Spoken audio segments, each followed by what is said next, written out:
time to strap in and get ready. The leaders in AFL Supercoach are incoming, helping you win your leagues and climb up the rankings. You're now listening to the Insight AFL Show with your hosts, Big Horse and Skiddy.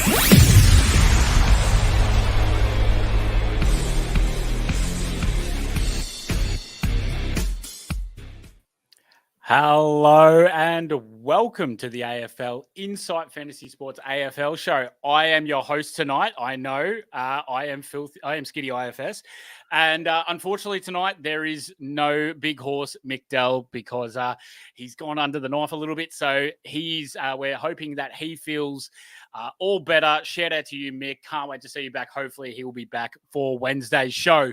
But ladies and gentlemen, tonight we have a very, very special guest.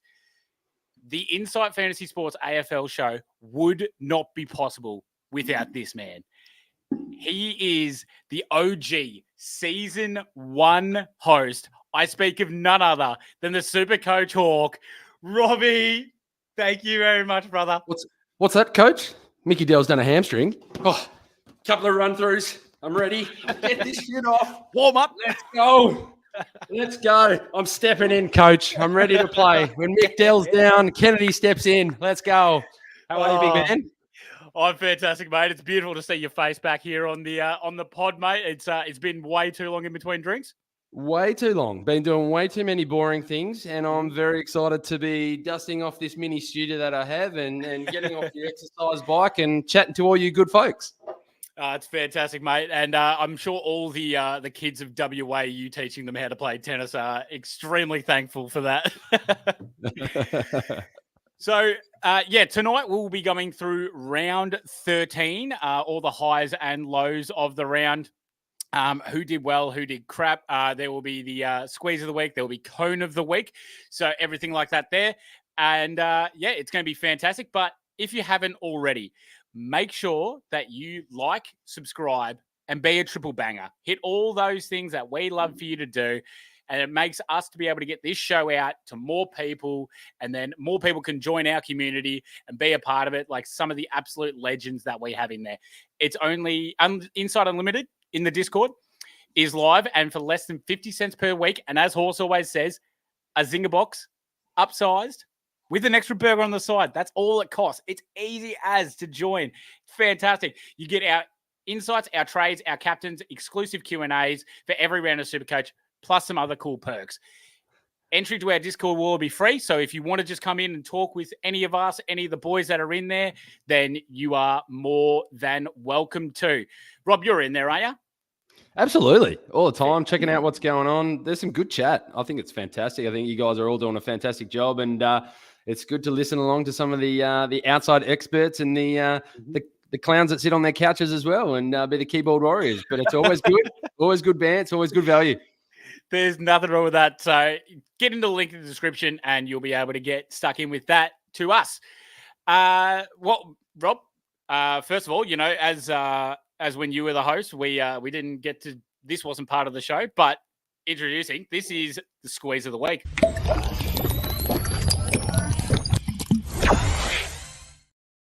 And I've got the whiteboard out. I see you with the beautiful squeeze cup still there. Beautiful. I've got the whiteboard out and no one wins because Errol Gooden goes 157, but so does Bodie Hewland. The uwu. You've got to be shitting me. Mate, it's bringing back last year memories when I had the old one just sitting on the bench. I was like dying for him to just play one more game because his break even was sitting at about minus 46. But look, Dimmer came out and said that was an absolutely disgusting game. So I can't see him doing that again. Yeah, mate, I agree with you there. It was a pretty disgusting game. I hated every single second of it, but that's just what we got to put up with from time to time. Also, too, we got to before we jump into the games, Rob, we got to give a shout out to all our beautiful bastards in the chat. Thank you very much for being a part with us tonight. Obviously, if you have questions, they will go to the end. Thank God that the big horse is in the chat and he can deal with most of that because I am struggling doing everything at the moment, but that's okay. First of all, Robbie, the first lot of games, they're going to be brought to you by the Standard Squeeze. if you are sick of breaking glass bottles, your beer going warm, or your coffee getting cold, the Standard Squeeze have everything you need to drink responsibly, but also conveniently. The $5 products are made from food grade quality plastic, so you can measure the perfect pour in case you need to drive. You know how much you've had. You can go to the website, thestandardsqueeze.com, and use the code IFS15, the one that you see on the screen right now, and get yourself 15% off everything in store. Rob, I know that you've got the beautiful merch on right now, as have I with the beautiful hat. They're our day ones. They're our OGs. And obviously, you still got the that beautiful 4-in-1 cup that just is sensational. Mate, use it all the time. It's fantastic. Does a great job. Always great for the sponsors. I've got to just quickly say, before we jump in a bit further, I am loving sitting in this second seat, mate. Listening to you reading it off, I just sit back, relax, just wait for the first game. Don't have to run off all the ads. This is how it should have been. Maybe my career would have lasted a little bit longer if I just sort of got to sit in the right seat for a little while. But nah, it's good. Yeah, you're doing well, mate. You're doing very well. No, I'm absolutely hating it because Deadly said Horse is underappreciated and I love you, and I could not agree more. I really hope Horse comes back because I can't do this shit. All right, beautiful. Rob, well, let's go into the first game of the weekend, and that was an absolute upset to say the least, where the Tigers come on top of the Crom in Adelaide, 79-71. How'd you see this one, Rob? The pitchforks are out in Adelaide. That's for damn sure. There's a lot of chat going around. Yeah. You know, the Roo could be losing his job there. There's many people that could be losing their job because this list just ain't up to it. All the smart people out there put their money and their tips on the Tigers because they had some good ins, and those good ins played well. You see Taranto coming out with a solid 105 just to start. Obviously, his price is probably a little bit too high at the moment. And Nanks was just all over it. I mean, I don't know if Adelaide's trying to make a statement by moving out O'Brien for a week, but this wannabe Sean Wren lookalike came in and just absolutely trounced by the big Nank with about a 144 Supercoach score. Yep. I don't know. Are you still looking at him like a Nanks? Is he someone like, where's your ruck stocks at the moment? I can't bring in Nank. He's just way too up and down. We thought that this was going to be the case, that he was going to go large when he was going up against Strawny. But, I just can't get into the Nank territory at all. But, mate, yeah, he was huge. So was the Richmond forward line. I thought they were absolutely fantastic. Their defensive pressure was amazing. This was looking like Tigers of old at some points. It was just unbelievable. Liam Baker, the swingman, he got into the midfield as well a little bit. I thought he was almost best on, besides maybe Bolter. Bolter probably got the tick of approval from me. He's way too expensive, though, so I probably wouldn't have a go. And if you guys have been watching or anything like that, I can't believe it because Jaden Short, 13 rounds into the season, gets a ton. Unbelievable. Mate, I'm one of those that suck it in and probably thought about it a little bit too much and had him in round one. It's sitting there in my top 3 regrets for this year. But look, I think the Tigers are too tough of a team to have their plays. You don't know where they're going to play. Bolter goes one end and then he goes the other. You talked about Liam Baker. We know Liam Baker. I mean, he's logoed as the swing man. So he goes back, he goes forward, he goes in the mid. Look, Fremantle's looking to grab him for next year as well. There's a lot of uncertainties when it comes to Richmond and where they're going to play. They've got plenty of talent, but from a Supercoach standpoint, I'm a bit unsure. And speaking of unsure, I mean, you got to have a look at Adelaide's midfield at the moment. Like, what's happening there? I mean, Dawson's still throwing out some consistent numbers with the 117. You look at like a Shoal or a Laird or a Saligo. Laird was the interesting one for me. I'm assuming you watched the game. I was really surprised he only had an 86. I know he gets lots of handballs, but he was in the right spots. He was getting clearances. I thought he did enough to get the ton. But, I'm expecting more from Laird as someone who owns him, and he's just not quite getting the numbers. Yeah, I can definitely say that too. I mean, seeing his score just not going up when he was going okay, but it's just he wasn't standing out in any way, you know what I mean? So he's 520K now. Geez, I'm not looking at bringing him in at the moment just because I don't know what the hell's going on. And also, as we saw last week in the Hawthorn game, he threw about 6 different people into the CBAs, and this is not including Isaac Rankin for when he comes back. So I just cannot trust Laird even slightly. But also speaking of like rotations, what was going on with the Tigers one? Because we had Bolter start back, Kaczynski start forward, then they swapped, then they half swapped back. Then Miller came on. So then Bolter went forward and Miller went back. And then Bolton went forward. And then, mate, it had me so mind stuffed, but it worked so well. I couldn't believe that. It was interesting, though. I mean, Kaczynski, they had him back because he's been playing there in the VFL, and they've worked out that I'm sure your cone of the week's coming as well. He's an absolute cone up forward, hence why Hawthorn got rid of him and could make that move. But they had him down back. I think they needed Bolter to do some moves, and did it work well? I don't know. It was confusing, and they got the win, so maybe it did. I mean, the horses put in there for Rankins looked like he trained this week, could return, so that's massive for Adelaide. But yeah, the Richmond's moving of the Magnets. Look, they had to do something. Uze's got a bit of a tough gig up there, but they've got plenty of quality. Look, the last bit I'll say about Adelaide, though, not to just go back to them, I actually liked them more. I think it was last week when they actually threw some of the Magnets around and threw a Michaelini into the forward line. They put a Laird off halfback flank. I think Laird should become like the next Zorko from a Brisbane standpoint and chuck him off halfback. The guy still knows how to use the footy. Michael Aney is probably the Callum Mills type who needs to go into the midfield and let him loose because that kid can play. Oh yeah, he can. I just liked how they threw the Magnets around and actually gave some of the young guys a bit of the play and threw the old boys out a little bit. Other than Dawson, who's probably the best quarterback going around. I can say that, and I know you're saying it purely because Laird's in your Supercoach and you want to see him off halfback being a pig like Zorko, but I can see that working, so I actually don't mind that at all. Two guys I want to touch on for the Tigs as well, real quick. Bolton had an 84, 20 disposals. He had 03, so 3 behind, so that hurts. Could have been a ton bloody easy, but he still had the CBAs. They were down. I'm guessing that's just a little bit because of the head not coming back from that, so that's all right. I think he is so much better with Tim Taranto in the side. It makes a massive difference to his footballing. And Nick Velasquez, 51 Supercoach points. He didn't play bad or anything. He just had nowhere near it. And, just had no impact for the Tigers in their defense. So it was a bit of a strange one.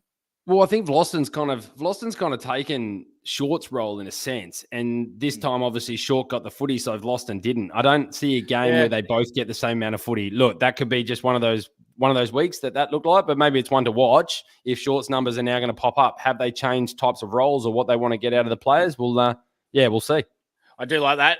And Short is roughly around about 380K, while Velasquez will be going down close to 400. So that could be a nice one. Yes, Rob. Moving on to the next game, I know, but I want to ask you a question because obviously a lot of talk over here from the West. For those who are new listeners, welcome along. I'm from Western Australia. Go for the Hawks, but fuck the Eagles. Do you see there's a lot of talk about Bolton and Baker. Do you see them both coming to Fremantle? I mean, what was the report today that Fremantle haven't heard anything about Bolton getting an offering to Bolton or anything like that? So maybe it's just Bolton's management trying to get a bit more money out of the Tigers or something like that. I reckon I could see Baker more at Fremantle than I could Bolton. I think that he would fit more into their system. And then the only way that I'd see, because Bolton's not cracking that midfield at Fremantle. That Fremantle midfield is solid as a rock. When Fife comes out, Young will go in, and that's that. And they may have a little bit of a rotation spare in there. But that's one of the best midfields in the AFL right now. So if Bolton does go there, I think he'll be played mostly and purely as a forward. So they're 100%. They're looking to replace Mickey Walters. 100%. Yeah, exactly. They need forward. Yep. Yeah, exactly right, mate. Let's move on to the next game. That is where Friday night we saw Brisbane play the Western Bulldogs at Marvel Stadium, and Brisbane absolutely belted them after quarter time. Ended up winning 114-71. What did you like in this one, Robbie? Hipwood. Where the heck did that game come from? That's that's undoubtedly one of the best games he's played of his career. He was not only kicking goals, he was clunking marks. He actually looked like he wanted to be there. He's plays like Harry Potter, looks like Voldemort, but the guy just had a ripper game, and that's exactly what Brisbane needed. They need someone like him to step up and it not be all about Joey Danaher and Charlie Cameron and the likes. But if he's up and about, that team still looks like a sneaky team that could do some damage come September. It's a tricky one. Yeah, absolutely, mate. Charlie Cameron was horrible, I thought, in this game. He was Well, nowhere yeah. near it. But yeah, Hipwood was amazing. 140 Supercoach points, 20 disposals from Eric Hipwood, 6 goals. May have had something to do with Alex Keith, going down fairly early in the game. But either way, you'll take that for Hippie. Neil was amazing as well, 134, 38 disposals. He was just back to his piggish best. Yeah, absolutely love to say it. Are you trusting Neil? I'm shouting out to the big horse first because I threw that one. The big question that was on everyone's minds last week. I said, come on, last chance here. And I think it was about 5 minutes before the game.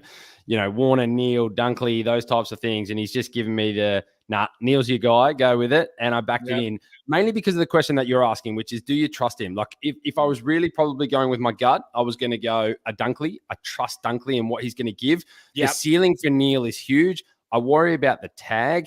I worry now about how many primos got tagged this weekend and their scores were very low.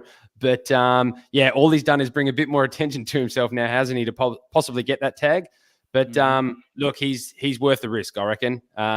You bring him in, he's playing good footy, he's up and about, he smells another Brownlow, and I think he's going to keep putting on some big scores. If he gets the 3 votes for this game, someone needs to be shot. Because it's 100%. Brendan Vavola will go on a rampage. 100% he will. Oh, pressure point. Steven Seagal. Dunkley 104, he was good as well, just solid again. Berry, he tagged the absolute shit out of Bont early, and that really deflated Bont's score, which made it a bit of a pain in the ass. I found it weird that, so Berry went to Bont straight away in the centre clearance. I think it was 1 or 2 centre clearances, and then Bebo went, no, Bont, you're going forward. And he pretty much played forward for the rest of the first quarter. He then went back into the mid, and he started taking the piss in about the third. But why would you not back Bontempelli to be able to beat Jared Berry in the one-on-one? I don't mind it. The fact here, though, is he wasn't beating him. And I understand persistence, pizzales, and all that type of thing. But he went forward. He kicked a couple of snagger rolls. Look, they've got 2 absolute cones up forward, especially with the outs that they have at the moment. So, look, he maybe had to do something just to break it. I don't mind it. I don't mind the move at all. Then you move him back in. Berry maybe has just been thrown off a little bit. We know what Bont can do in 1 quarter based on what he did the weekend before, which was just was probably one of the best quarters of football I've ever seen in my life. Yep. But, I don't mind it. And I think that's actually what separates Bont from some of the others. He, the Fights, the Chris, those Cripps types players, he can genuinely go forward and slot in some goals. It probably puts him in that like Petrarca type echelon. But Berry was good. I think Berry's found his spot. He was a lockdown player who was also getting touches. Yep, I thought he was absolutely sensational. And the thing is, as well, that Berry had 9 disposals at quarter time. So he was definitely playing a role of an inside mid as well, which was fantastic for him. Zorko was a little bit down, 95. The worry with the Lions is that they're also very, very comfortable. And they have said this. They are very comfortable with having the ball in Darcy Wilmot's hands. And that has just recently come out through training during the week. So now this is a little bit iffy to Zorko.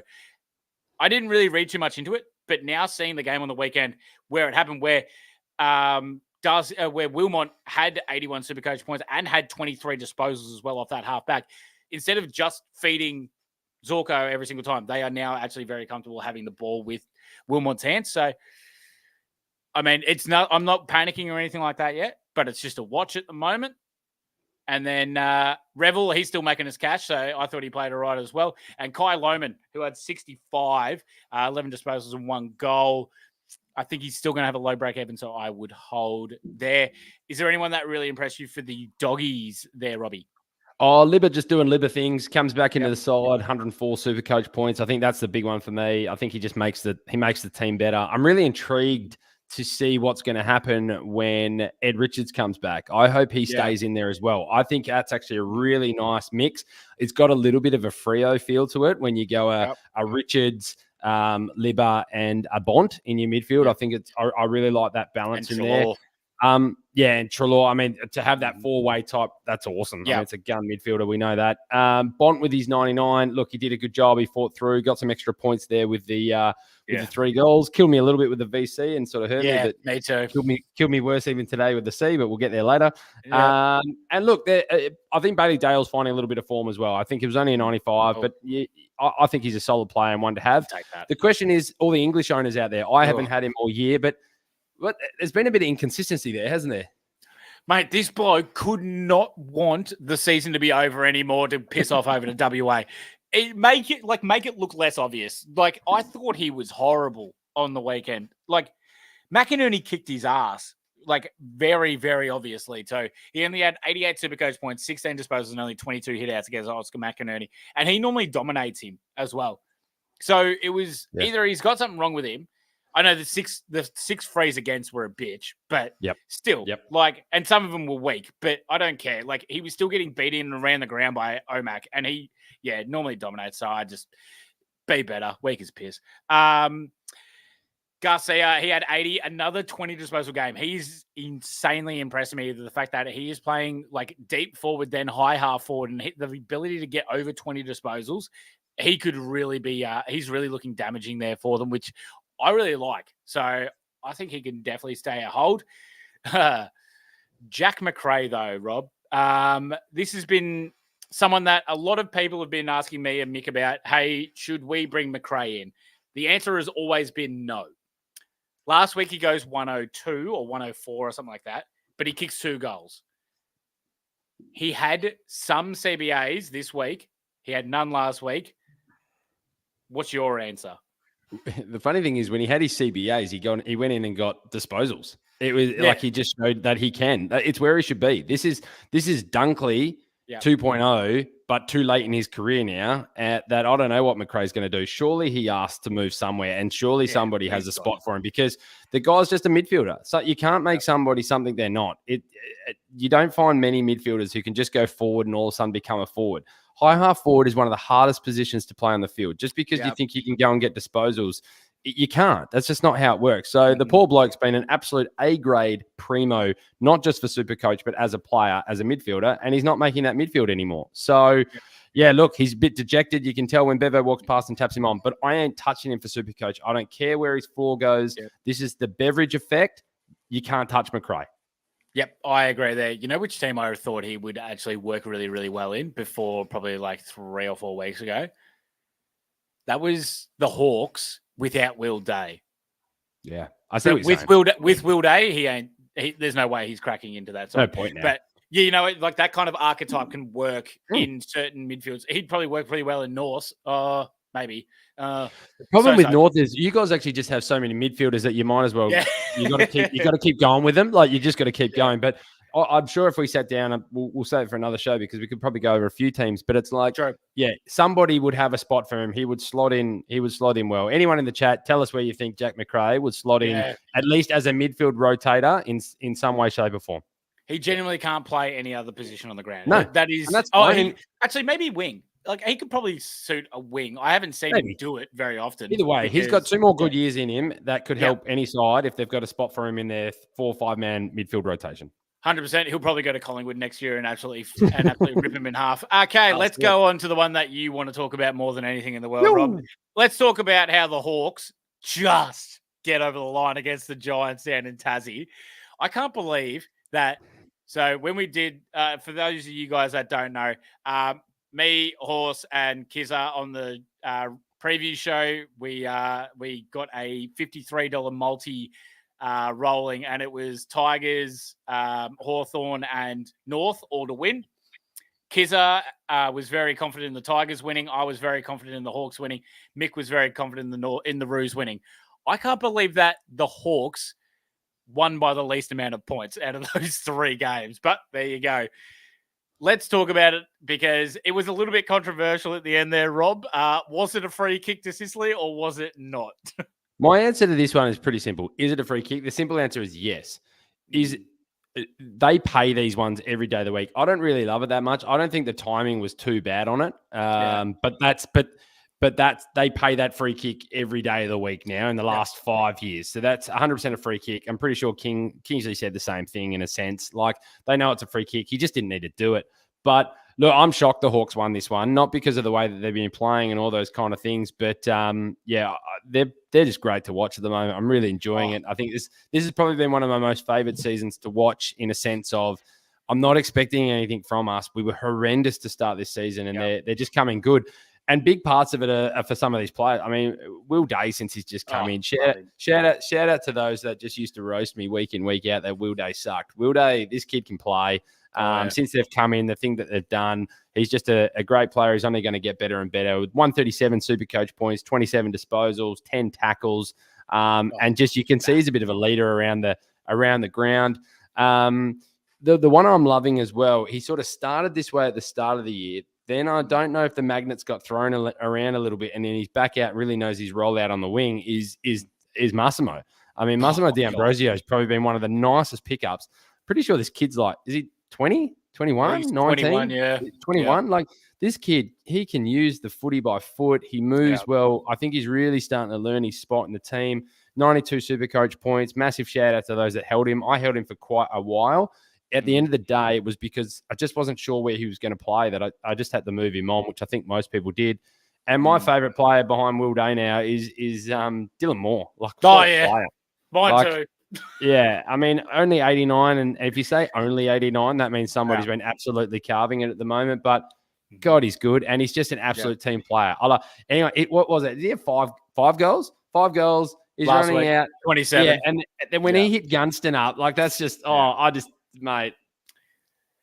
In fairness, if Moore got, though, I think he had 2 shots on goal or 3 shots on goal, and they were pretty easily to be converted. And if he kicked those, he would have been over the ton with an absolute ease. But that's not massively he's weak, but he's just, I love him. He's great. Yeah. While I've actually got you here on the Hawks, we did see Ned Reeves go down with a back injury. Probably won't play next week. We know Lloyd Meek is still injured. Who the hell plays ruck? Because for a lot of this game, Josh Weddle and Connor Nash played ruck, and they genuinely played well and made Briggs look silly. But who would play as the ruck next week? One of the best nicknames going around, I reckon. I really like, they call him the frilled neck lizard now, just because he looks like Blakey a little bit, Weddle, like he runs off the halfback. That's brilliant. That's frilled neck good. lizard. I kind of like that one. They just give him like a little bit more. It was good. He's like the Aussie lizard because like Nick Blakey, because he's like no, Weddle's got the mullet and Blakey doesn't. So he's like the Aussie. He's like the Bogan lizard. I like it. Yeah, I really like it. Anyway, sorry to answer your actual question. Nash did a really good job in the ruck, and I think he reminds me a little bit of a Mark Blickfuss. Like he can play that tagging role, but if you need to, he can go in the ruck and do a pretty good job. But look, I think they really want him to stay as that big-bodied midfielder that plays a bit of a tag, can do a bit of a pinch hit. So I can't see him stepping in and being that sole ruck if they're both injured. For me, it comes down to 2 players that they might bring into the side. Ramsden, who's been in the side before, more of a forward, but he's a 203 centimetre guy who can go in and possibly do a job for us. And they got a young guy in the name of Clay Tucker, a 204 centimetre ruck as well. They got him in the 2023 mid-season draft. He's going pretty good. But those are the two. I would assume it would be Ramsden to come in if those 2 are injured. But I tell you what, Meek's been a great pickup. That guy's come in and done a fantastic job. And having Reeves as a backup ain't too bad. But to answer Jasper's question really quickly, Chol, he can go in the ruck and do a job, but they need him up forward, especially with like Lewis and that out. Yeah. He needs to take that sort of number 1 or number 2 defender with Gunston, and then that frees up Deer to really step up and be the next up and coming Jack Gunston. Yep, absolutely. Because so Chol we used to ruck when he played for Gold Coast. He hasn't actually done it very much except for forward line for Hawthorn. You guys do have Richmond next week as well, so they will be. I reckon there'll be a fair bit of a merry-go-round there as well, the same as what Richmond would do. We'll go on to Deadly's putting it in the chat. Supposedly Ramsden had a good game at the VFL level on the weekend. So, to me, it would make sense. Even if a forward went down, he'd be the next guy, I think, to come in. So, it makes sense to give him another crack. And, look, he's been pretty serviceable. I'll tell you what. If Ramsden comes in, he could generally be a nice downgrade option because he's a forward. He's only about 100 he's either 102 or 120K. And he's already played a game. It was a shit game, but who cares? Like, if you can at least get those games in there, it's something to watch and be interested in. It's just going to depend on how much longer Meek's out for and how bad Reeves' injury is, because we know Hawthorn have got Richmond this week and then the bye. So, it's going to be it's going to be. I'd probably leave it alone. I don't see anyone. I don't see anyone touching. I think one of them will be back pretty soon. But it's a nice sort of watch and learn. Yeah. Sorry, Deadly's just given us Ramsden's numbers on the weekend. 3 goals, 14 touches, 26 hitouts, 4 clearances, and 12 contested disposals. It's not too shabby, if you ask me. Kiz is just informed me Ramsden already played 3, price rise to 138K. I was going to say he's already played a few. He's been a solid player. He played 2. Yep. The one thing to look out for the Hawks is their squad's actually pretty decent. Box Hill goes back and absolutely dominates. I think Watson, the Wizard, had an incredible game as well. But anyways, we're not here to talk about the AFL. All right, let's go on to the Giants. This game, honestly, showed me that there's no goddamn way that I'm ever considering Briggs an option ever again. We've had a thing where I was interested in watching Briggs because of the price that he was at. But the fact that he got destroyed in the ruck by Weddle and Nash has nothing to me. He got I think probably 3 clearances where he took it out of the ruck and then bombed it forward.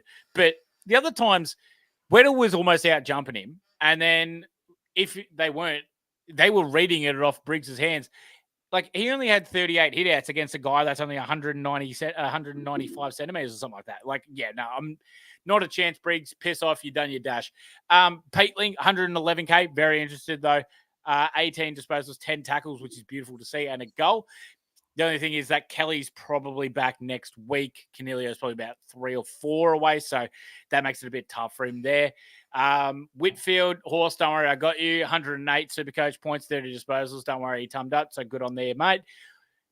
Seriously, though, Hawk, I was genuinely worried that Xavier O'Halloran was going to beat you single-handedly because he was amazing.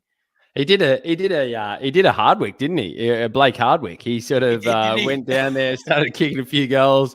Look, I'm pretty relaxed watching the Hawks these days at the moment, especially with how we are and what happened at Port Adelaide. So I'm struggling in tipping because I'm kind of taking the tip or the win at the moment when it comes to the Hawks, and I'm pretty happy taking the win if I'm being honest. O'Halloran was awesome. He looked great, but you're not going to back that in. I think he did it with his goals and things like that as well. Can I ask a question? I'll ask you a question to the group as well. Off the back of the Briggs comment, unless you're a Max Gawn, Tim English, Rowan Marshall Grundy type, that Grundy who can take marks around the ground and do things and be elite tap ruckman. Yep.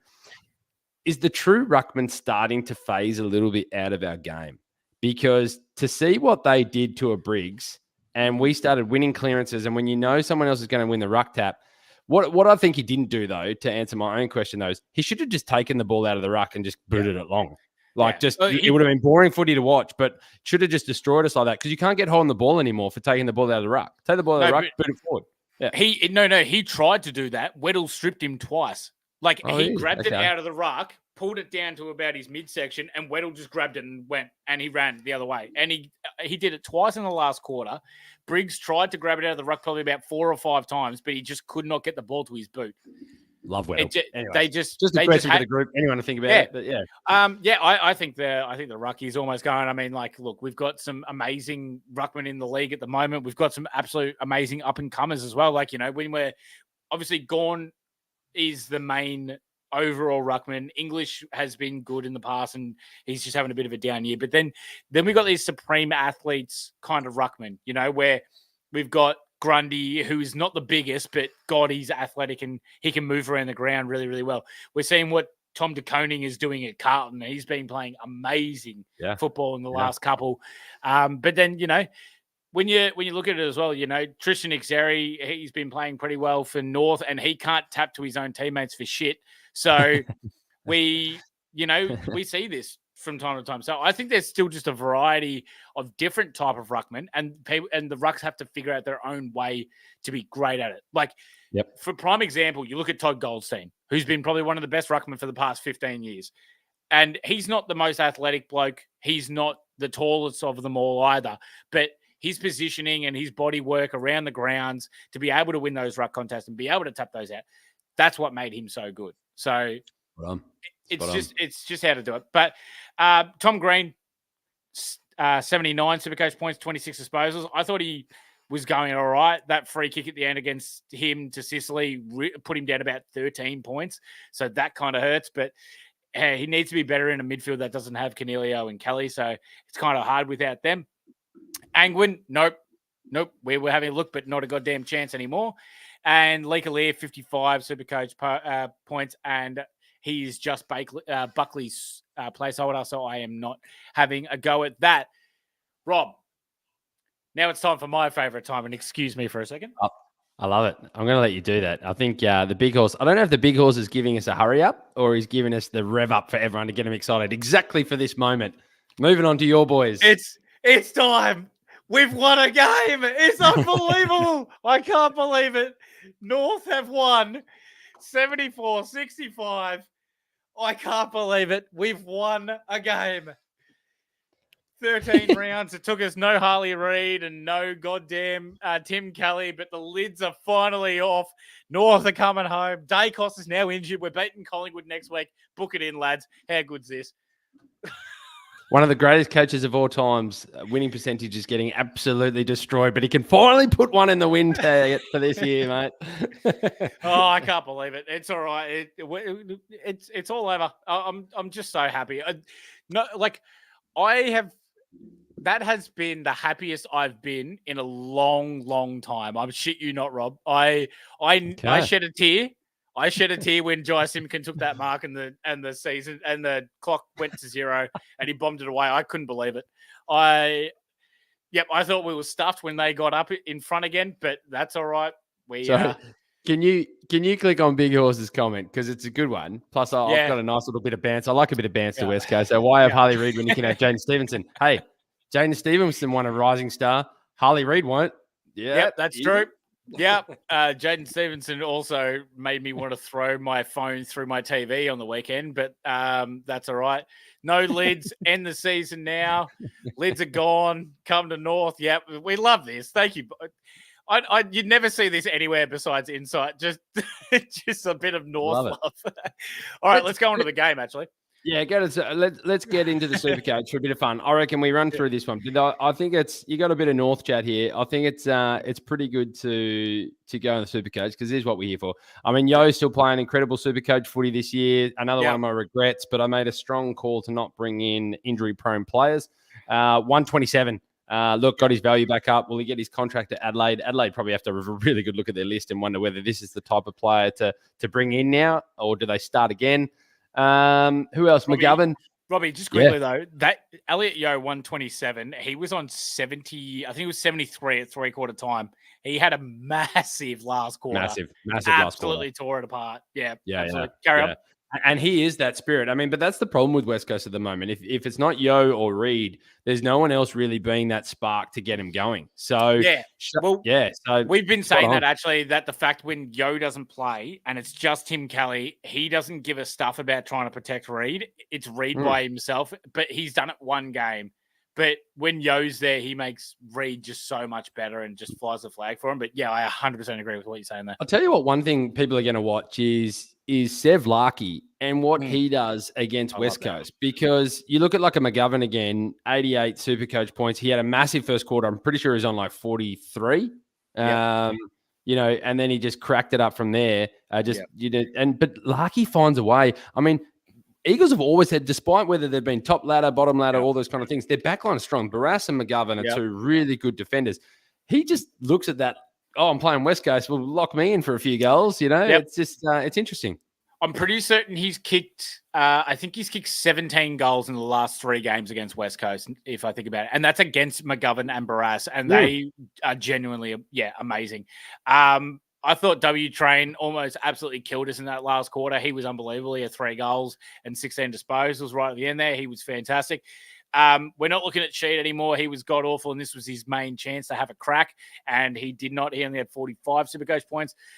Hey, Rob, I know you haven't been on the pod in about a year, mate, but some things never change. Campbell Chesser.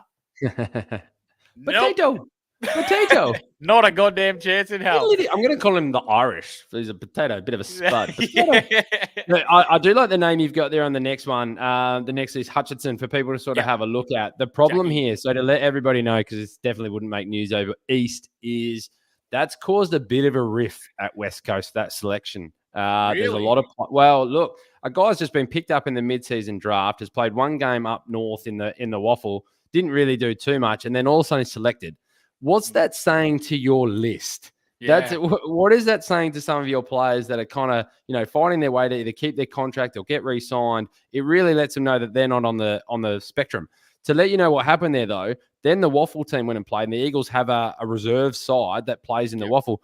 They had their most AFL listed players of the whole year. They had 14 and went out and got spanked by a team that's not even doing that well. So there's a bit of murmurs at the moment. So be careful if you're sort of looking at the Hutchinson downgrade.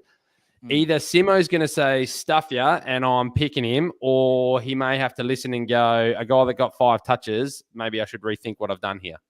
Yeah, I didn't think he was that bad, in fairness. He was competing in the air and everything like that. I really liked it. I just assumed that, seeing as Brockman was out and they had a couple of injuries, that they just decided to bring him in, and he had a little bit of going from when he was playing at Collingwood in the VFL, because he was playing pretty good footy in the Collingwood VFL. But yeah. And then for people that brought in Edwards, 35 Supercoach points, and he was subbed out at 3/4 time. He did some okay things, like a great smother on Jaden Stevenson. But yeah, it's just a bit hard. Bit hard with how it's kind of tracking with being sub, especially. And then especially in that game, like, I understand that they wanted more forward pressure to bring in Ryan Marich, but I thought subbing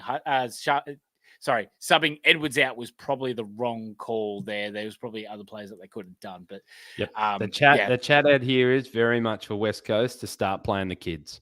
That's right. The chat. Okay. So could we see Clay Hall? At the likes of a Gaff to get moved back out, a Sheets just not doing enough. It's time to start playing the kid. If we're going to lose to St Kilda at home, and no offense to North Melbourne at home, I say we as in that's the talk while they're talking in first person. Yeah. Then we might as well play the kids and see if they're any good. That's the word out here now. Also, too, Rob, you don't have to say no offense. Just keep talking about how North won a game. That's all I give a shit about. Let's go to North. I thought Tristan Xerri was actually really good. And for once in his life, he was actually tapping it to North players for a good period of the game. So I'm seeing that as positivity for him. So I like that. I know a lot of people have still got him as the ruck. So 131, you'll definitely take that. Simpkin, this was his best game by an absolute country mile that he's played in the last 6 years. He was unbelievable. 28 disposals, 2 goals. The main thing that we have to watch here now, okay, is that Simpkin played mid. LDU was then also put into the forward line at the start of quarters, and they went Powell, Wardlaw, Simpkin in the start. LDU was still good when he was in the forward line. He still got 114 Supercoach points and 26 disposals. But they moved him around a little bit, and they showed the ability that they had that.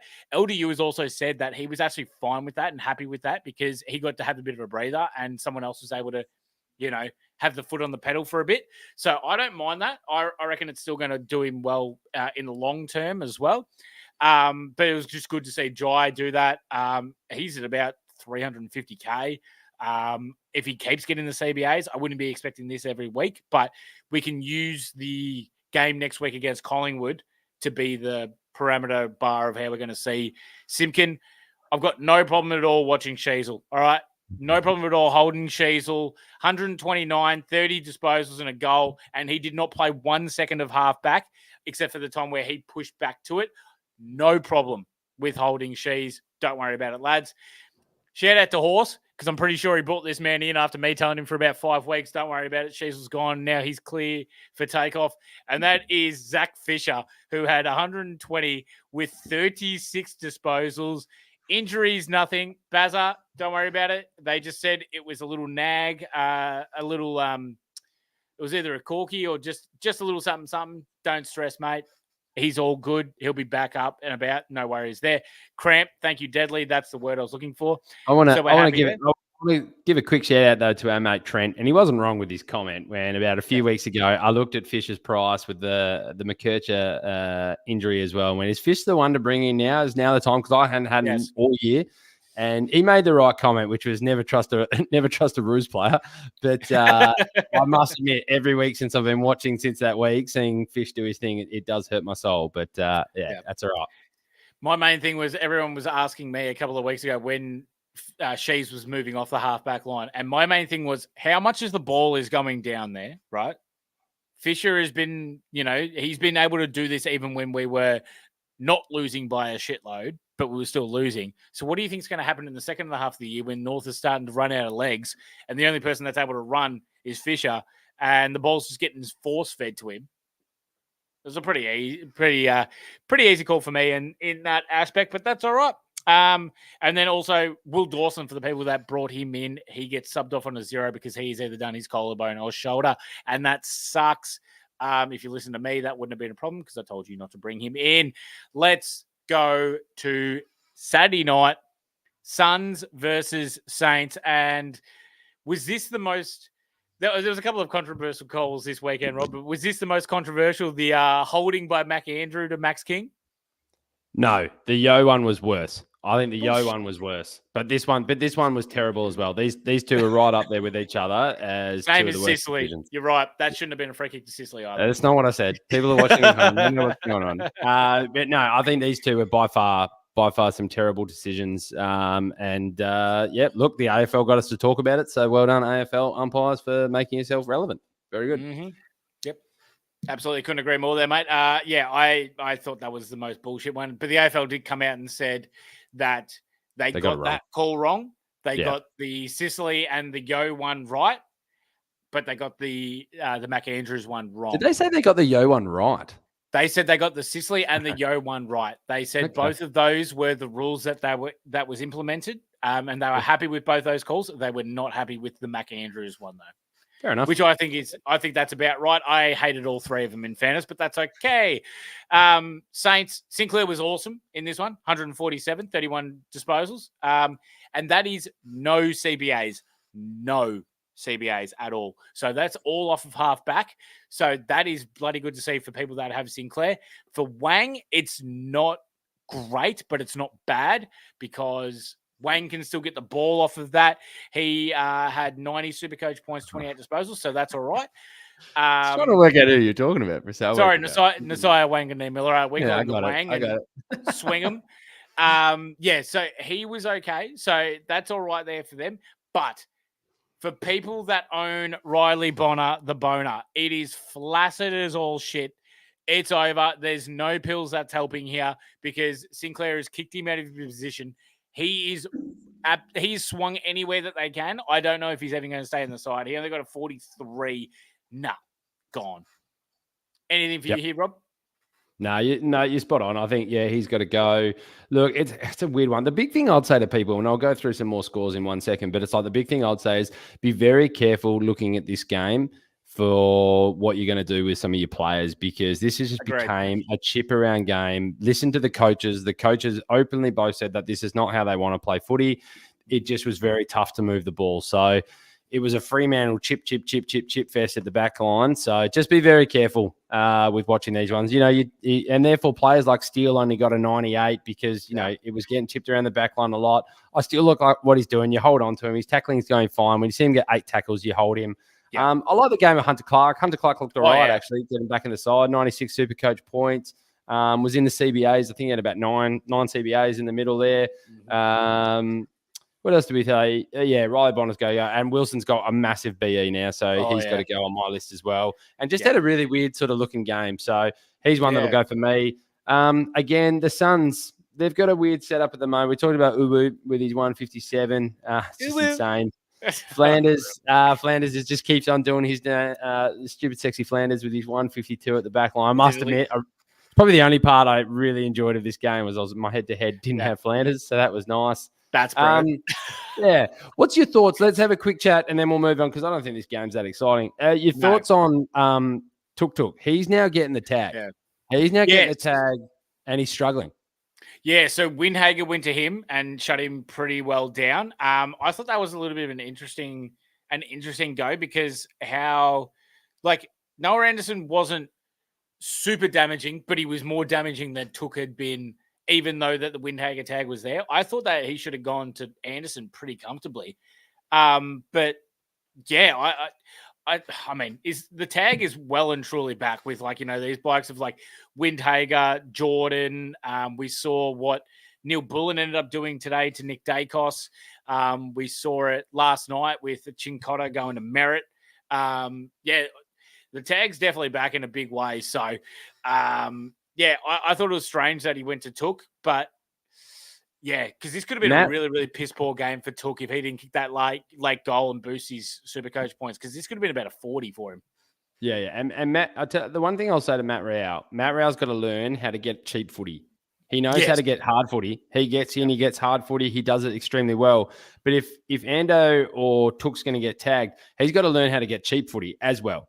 And that's, I think, what's going to take him to, again, that next level. He's an elite player, don't get me wrong, but you can't have Took getting tagged, Ando having a pretty solid game, and Rao still only getting 19 disposals. He's got to find a way to get his hands on his footy. And there, I think Dimmer's got to work out a way that goes, all right, the tag's gone to someone. This is now the structure of how we're going to play. You can't just be like looking for hit outs, but a quality player. But yeah, he's one that I don't trust as a primo mid. Yep. Yeah, I'm right there with you. I mean, I think they look fantastic when Took isn't getting tagged and their midfield is just allowed to run free. This has been the hardest Supercoach team to score against for midfielders, and they have been absolutely rolling. But yeah, there's sometimes where they just kind of like go to sleep, and this was just one of those games. So yeah, I agree with you on that. Joel Jeffrey, though, sorry. No, you go. Yeah, I was going to say Jeffrey's an interesting one here because he got 121 Supercoach points. He's 320K, and he played off of half back, which I found really weird in a side where there was Alex Sexton, Sam Flanders, and then Jeffrey as well. So I am putting this down to the fact that it was just a chip around bullshit kind of game, and we're not overly trusting it. He's got a very low break even now. He's defender forward, but I don't think I'm going to be able to trust this unless the Suns are going to play this kind of crap football. But it's not going to be winning games or doing anything like that. So I just don't trust the Jeffrey one. Yeah, I wouldn't be touching it. I wait and see. They've got the bye this week. They got the bye this week as well. And Will Powell's coming back too. So there's no goddamn chance. I wouldn't be touching any players based off this. Keep who you have. And, Closey might be one that you look to start to get rid of, but you could hold him. I've had Moyle. I've done I've gone from Sweet to Moyle to just continue sort of getting a bit of cash. Oh, yeah. Come the last round of the buys, I'll probably look to make a 4-trade week where really set my team up for finishing off the rest of the season, which will be getting back in a primo ruck with all the money that I've sort of made in that space. But one thing I will say about Moyle is he went really slow to begin with, but in the last quarter, he really started clunking a few marks around the ground. So his stocks are going up, not only as a Supercoach player, but as a player to look for where he might end up next year and what they do in that space for sure. Could not agree more there, mate. Which is also why I was pissed off with Marshall, because he should have dominated that game and he only got 117. Yes, he had like 98 at 3/4 time and then went to sleep. So that really shit me, especially in a close game with scaling, and he could not get over 117. That really pissed me off, but that's all right. But yes, you are right. Our next game is the Swans and the Cats. But, Robbie, this game is brought to us by one of the best mustaches in the business, and that is Ryan from Astute Newstead. Are your rates above 6.2%? Want to buy a home? Maybe you should refinance and renovate. Or maybe you just want to save some money like the rest of us. Then you reach out to our man, Ryan at Astute Newstead, for an obligation and cost-free inquiry. His Linktree, horse, that's right, Linktree. I can do it too. His Linktree is in the description below. Use code INSIGHT or just give him a bell. He's a great bloke. We all love him. And he just does his best work. Does his best work at the point guard. If he's anything like his point guard work on 2K, I'm going straight to him for my brokerage. That's for damn sure. Mate, I'll tell you what, I've gone through I've done my brokerage through him, and he is absolutely sensational. And I can't stress to anyone enough. This was one of those moments where, how old were you when? It's like, give him a call. You have nothing to lose. You only have something to gain.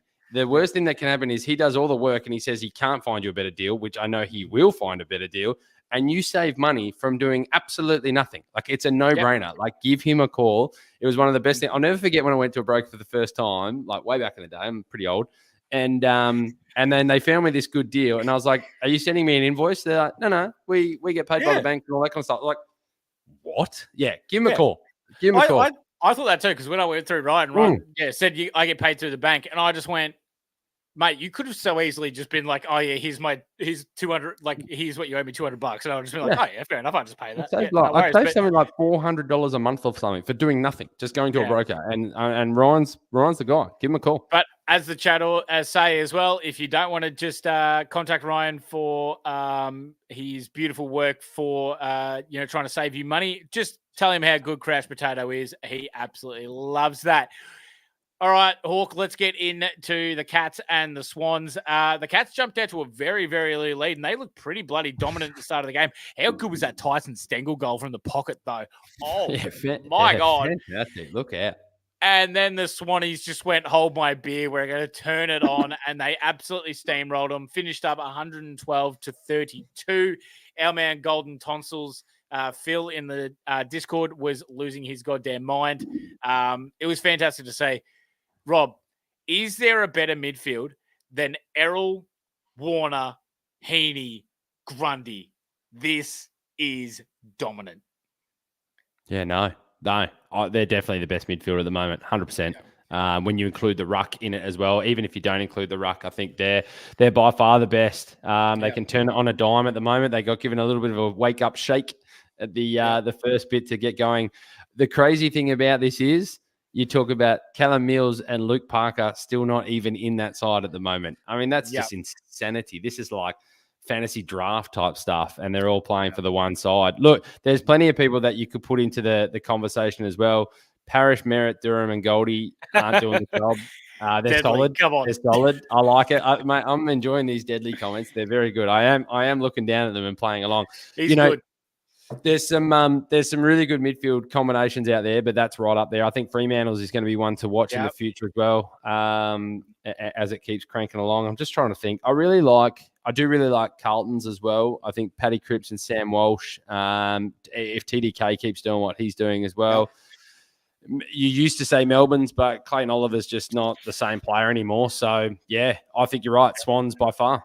Yeah, I think so too. And just to bring up Deadly's comment, if any time that you're putting Parrish into the conversation, you are out of your goddamn mind. Absolutely not. Kizza, that's why I love you. You're bang on there. That is going to be a good one for years and years to come. I wanted to ask quickly. I was just watching The Couch, just on that one there. I was watching The Couch just before this. It's the first time I've ever heard it, so I'm assuming you might have or might not. They were saying that LDU's not happy and wants to go somewhere else possibly. Has that been chat at all? Yeah, so it's not okay. So the Couch is overblowing it a little bit. He's happy where he is, but basically what the go is that he wants to see a winning culture and everything like that. So that's why he hasn't signed the extension yet. Gotcha. So he wants to make sure that they are going to actually win games before he signs it, because he doesn't want to keep losing. Basically, that's why that offer of it's like 1.3 mil or something like that from St. Kilda is still on the table for him. So it's basically he's just weighing up to see if they actually are going to be improving. He's not unhappy. He's actually very happy where he is. It's just more winning and then money-wise as well. Yep. Thank you. So sorry, everybody. Just a couple of lads having a chat about the footy. We'll move on. That's what we're here for, mate. It's all good. Swans, though, Phil's going to rewatch this and see how much I actually have to suck them off. But in fairness, they deserve it. Errol, 157. He was unbelievable. 37 and a goal. I thought he was absolutely huge, as well as Grundy was 153. 24 disposals, 34 hitouts. 24 disposals from your ruckman is just unreal. Heaney, 116, 26 disposals, 2 goals. Mate, I just don't think he can play a bad game at the moment. He's just been unbelievable. Funny enough, he's not the Brownlow favourite anymore. Has Bonk gone ahead of him now? Bonk gone ahead? No, it's Nick Dacos. Oh, Nick Dacos gone ahead. Yeah, okay. Nick Dacos is into like 230. The problem is it's the old adage of, it's the Melbourne effect where Petrarca and Oliver stole votes from each other. So, there's probably the old vote range. Our man, and shout out to Bleached Earth if he's in the chat and his missos, because their favourite player, the bleached arsehole, Chad Warner, 98 Supercoach points, 26 disposals and 2 goals. Just another solid game. It's not as big as his last two, but mate, I just don't know if when we're talking Supercoach, I don't know. Heaney's been like the common denominator of consistency with going either big scores or at least over a ton. And then it'll be either one of Errol or Chad, and then the other one won't get over the ton. I mean, this is probably the exception because they all played amazingly this game. But I that's why I just don't think I can fully trust either Goulden or Chad in my Supercoach team, just because of the fact that the other one might be able to outdo him. The best thing to ever happen to Goulden or owners of Goulden is that everyone's now talking about Warner. Yeah. When Warner gets talked about and gets more attention, Goulden all of a sudden loses a bit of it. And I'm telling you now, Goulden, he's a winger. He's not your mid. He's a true winger. But I love Goulden and the way that he plays. I think he's a phenomenal player. One thing I saw about Warner, and don't get me wrong, he's elite and he's going to continue to be elite. It goes to his head a little bit. You know, there was one play, and I think he tried to bomb a goal from about 52, and Logan McDonald was on a straight lead up to him, and he should have just hit up Logan McDonald in front. Now, he backed it up and kicked the goal about 2 minutes later, but he can't let it go to his head a bit too much. I think he's just got to keep it in and just let himself be a great player, but don't try and go out there and win the Brownlow. Win the game. Yep, agreed. I think that's why the Swans are going so well as well at the moment. They feel like they're such a connected whole team. And then when we see people like, you know what, Melbourne rolled out today, they were shit house and they just did not look like a team. So, yeah, I agree with you there, mate. Blakey, great 99. Great call, Kizza, by the way. That was a good one. Chatters and Eshe has to impress with his Nike team. Yeah, Eshe. Oh, mate, that's our El Presidente, Rob. He's the man. Do you also know why... do you know why Chad Warner's called the bleached arsehole, by the way? No. I just went along with it. It's because he put about 200 photos of his completely bleached arsehole into a Dropbox folder and then sent it out to some girl that then leaked it to everyone. To be an elite AFL footballer and get away with things like this. The Cats, mate. What do you like of it? Speaking of... We'll go with the Cats. We'll go with the Cats. Only 1 ton in this game, and that was Tom Atkins with 108. Could not care less. Jezza, though, 96. Now, me and Mick have been talking a lot lately about Jezza or Curnow. Jezza or Curnow. Jezza's now beaten Curnow 2 weeks in a row in Supercoach scores. Where would you lead? Because we are mainly going... A lot of talk has been going Curnow because of the run home, but Jezza's been flying, and he was cheaper than Curnow as well. Yeah, I love that you guys are chatting about it. We're still cut from the same cloth. I was watching this game going, I think Jez is now back playing a little bit like you could actually have confidence putting him in your side. Putting one against the other, I don't know, but I feel more confident putting in a Jezza. The one thing I like about Curnow is they chuck him behind the ball a little bit sometimes, which is his way to get a few more points. But I really like how Jez is playing. He's getting up the ground a lot more. Yeah. When he gets up the ground and gets those touches, it kind of reminds me of an old Buddy Franklin when you could actually rely on him in Supercoach as well. I like the Jezza play. What's he? Do you know what he's paying at the moment, or? He'd be roughly around about 430 or 440, I think, roughly around now. He was 400, so he'd be around about 420 odd, and then Curnow's around about 430, 440-ish. No, I like the Jezza call. I think the Jezza one, he'll still kick goals, and I think he'll go and get a few more touches as well. And when you got a player who gets up the ground like him, I like that. Yeah, that's Curnow is sort of nearly relying on him to definitely kick goals, which he does, but he's got to kick it back, or him getting chucked behind the ball to grab a few sneaky ones. Jezza's game, I'll back that in. I'll go Jezza. That's why they're the only two full forwards I would ever consider. I would never consider any other kind of full forward in that retrospect. But they're the only two that kind of move up more of the ground. I mean, we could have concerned Harry Mackay when he was doing the backup ruck work, but now that he doesn't do that as much anymore. So it's like, bugger it. Holmes, he's probably the one consistent player for the Cats that's been going well this year. 88 Supercoach points, 23 disposals and a goal. A little bit down for Supercoach, but that's all right. Stewart's been really down this year. 76 Supercoach points. I thought he didn't play a bad game, but it just hasn't been translating to Supercoach points at the moment. People have to remember out there, like he's getting a lot of work put into him. And two, the midfield is not the same midfielder that it used to be. It relies on a midfield putting pressure on the other midfield for a key defender to be able to read the kick. If the ball's coming out too well or getting into the forward line too well, he can't do the work that he does. So, without the Dangerfields and the Guthrie, thank you very much. It's just a different midfield and a young midfield that's finding themselves. I mean, the Bruins and all that, they're going to be good players. But I don't think they've learned the full two-way running just yet. So, look, he's one that will put up some big scores, but I'm kind of glad that I don't have him at the moment. I won't be touching him just because until I see that pressure come back in the Cats game.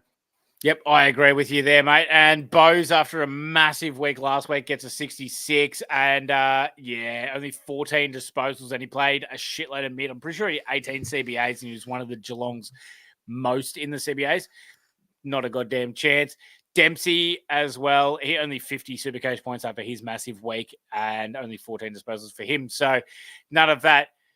Now, Rob, we move on because I don't know if you know, but a lot of people that we have in our Discord and in our chat, they are Essendon supporters, right? Along with my normal co-host, the Big Horse, a lot of Essendon supporters come rolling around. So they may want to skip this bit, but I can see Baz's Baggers in the chat. He wants to talk about the Baggers, and we're going to talk about the Baggers beating the Bombers because the Baggers really controlled this game from start to finish. They end up walking out 96-70 winners. And I'll tell you what, how good was Tom De Koning in this game? Because, my Lord, if Voss brings back Pitnet, we are having words. He's not. I say he's not. He shouldn't. I don't think he can. I think the way that they're playing now, and that's not against Pitnet either. I think Pitnet does a good job. He's a good ruckman. He does what he needs to do, but this is working. It's probably no different to, I guarantee you, Fremantle right now are just continually analysing. Yep. Is this working? Can it work? And look, Fremantle's got to give it a little bit longer, but trust me, they're asking that question every week. And I think when you look at like a Carlton and what they're producing, and if I use Freo again, sorry, I'll get onto the Baggers fully. But if I use Freo, they've got a young ruckman who wants to move on. Just keep him there. I reckon you got value in Darcy to move. But TDK, I've sort of been thinking it for a while. The guy can play. You got to let him play in the ruck, though. And you got two forwards in Kerno and Mackay. Let them do their thing. This just works. It just works. I picked him to make the grand final this year, so I'm on the Blues train. Yeah, no, I didn't pick him to finish like top 2, but like when you actually then get into that next kicking bracket, I had them having a good prelim and just beating someone in the prelims because I think they've got the squad to do it. If they're all fit, I really like their list. Me and the Big Horse used to talk about it a lot last year. This is a list that should be performing, and they finally are. Yep, I 100% agree there, mate. I think also, too, that Freo, in their retrospect, Darcy is a lot more valuable to a team that needs a ruckman rather than what Pitnet would be. I'm not saying that Pitnet is a worse ruckman than Darcy because I think they're about on the same level because Darcy gets injured a shitload, but his potential is a lot higher than what Pitnet's is. Obviously, it's a little bit higher. But, I'll tell you what, though, Hawk. In this game, I thought George Hewitt was nearly close to best on besides probably TDK. I thought Hewitt was unbelievable. I'm a huge Hewitt fan. Hewitt's one of those guys. I love when, who was it? I sort of said he wasn't going to do too much when he came into that list, but, they had another tagger. But when, I don't know who it was at the time, probably Damo, who sort of said, look, he needs to get off the chain a little bit. And it's amazing when players get the ability to go, you know what, go get the footy. I love George Hewitt. I think he does two-way running. He's the type of player you want in your team. And the type of player you want in your team when you've got a Cripps and a Walsh that you need to let them do their thing. And you just know he's going to do his job. And look, he was quality in this game, 118 Supercoach points. Now that Chinkota's sort of doing the tagging role as well, it allows him to go and get the footy. I had him round 1 last year in my team, or possibly even this year. I need to have a look. But, I rate him highly. I thought he was going to have a bigger year in games like this, but it didn't quite happen. But quality player. But I think the revelation, man, the revelation is Zach Williams going forward. Yeah. He's nearly getting more points. He's getting more points as a forward than he is as like a guy that was meant to be a run-off half-back. That's honestly got me stuffed. I have no idea how this is happening. He's kicked 4, 3, and 2 in his last 3 games, and he's outscored himself in Supercoach by about plus 10 that he has when he was playing on halfback, which is one of the best places to play for Supercoach. So it's honestly got me stuffed. If you've still held this whole time through Zach Williams' injuries and all this bull crap, I don't think the injuries you have to worry about anymore because of the fact that he doesn't have to, fully play on a man. He doesn't have to go that man-to-man contact or anything like that. He's able to push off and use his speed going forward. So the injury risk isn't as high anymore for Zach Williams. So it's all right. Elijah Hollins was unreal. 3 goals for him. Pushed in really nicely. I thought he was really good.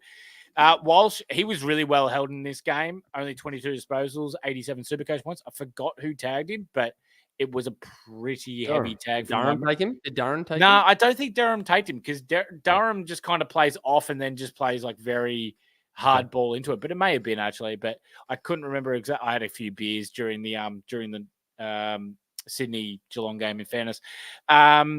Kerner, he had 82 goals. He was all over Ridley early, and I thought he was in for a big game, but then Ridley really pushed back hard, so I felt like that was pretty impressive by him.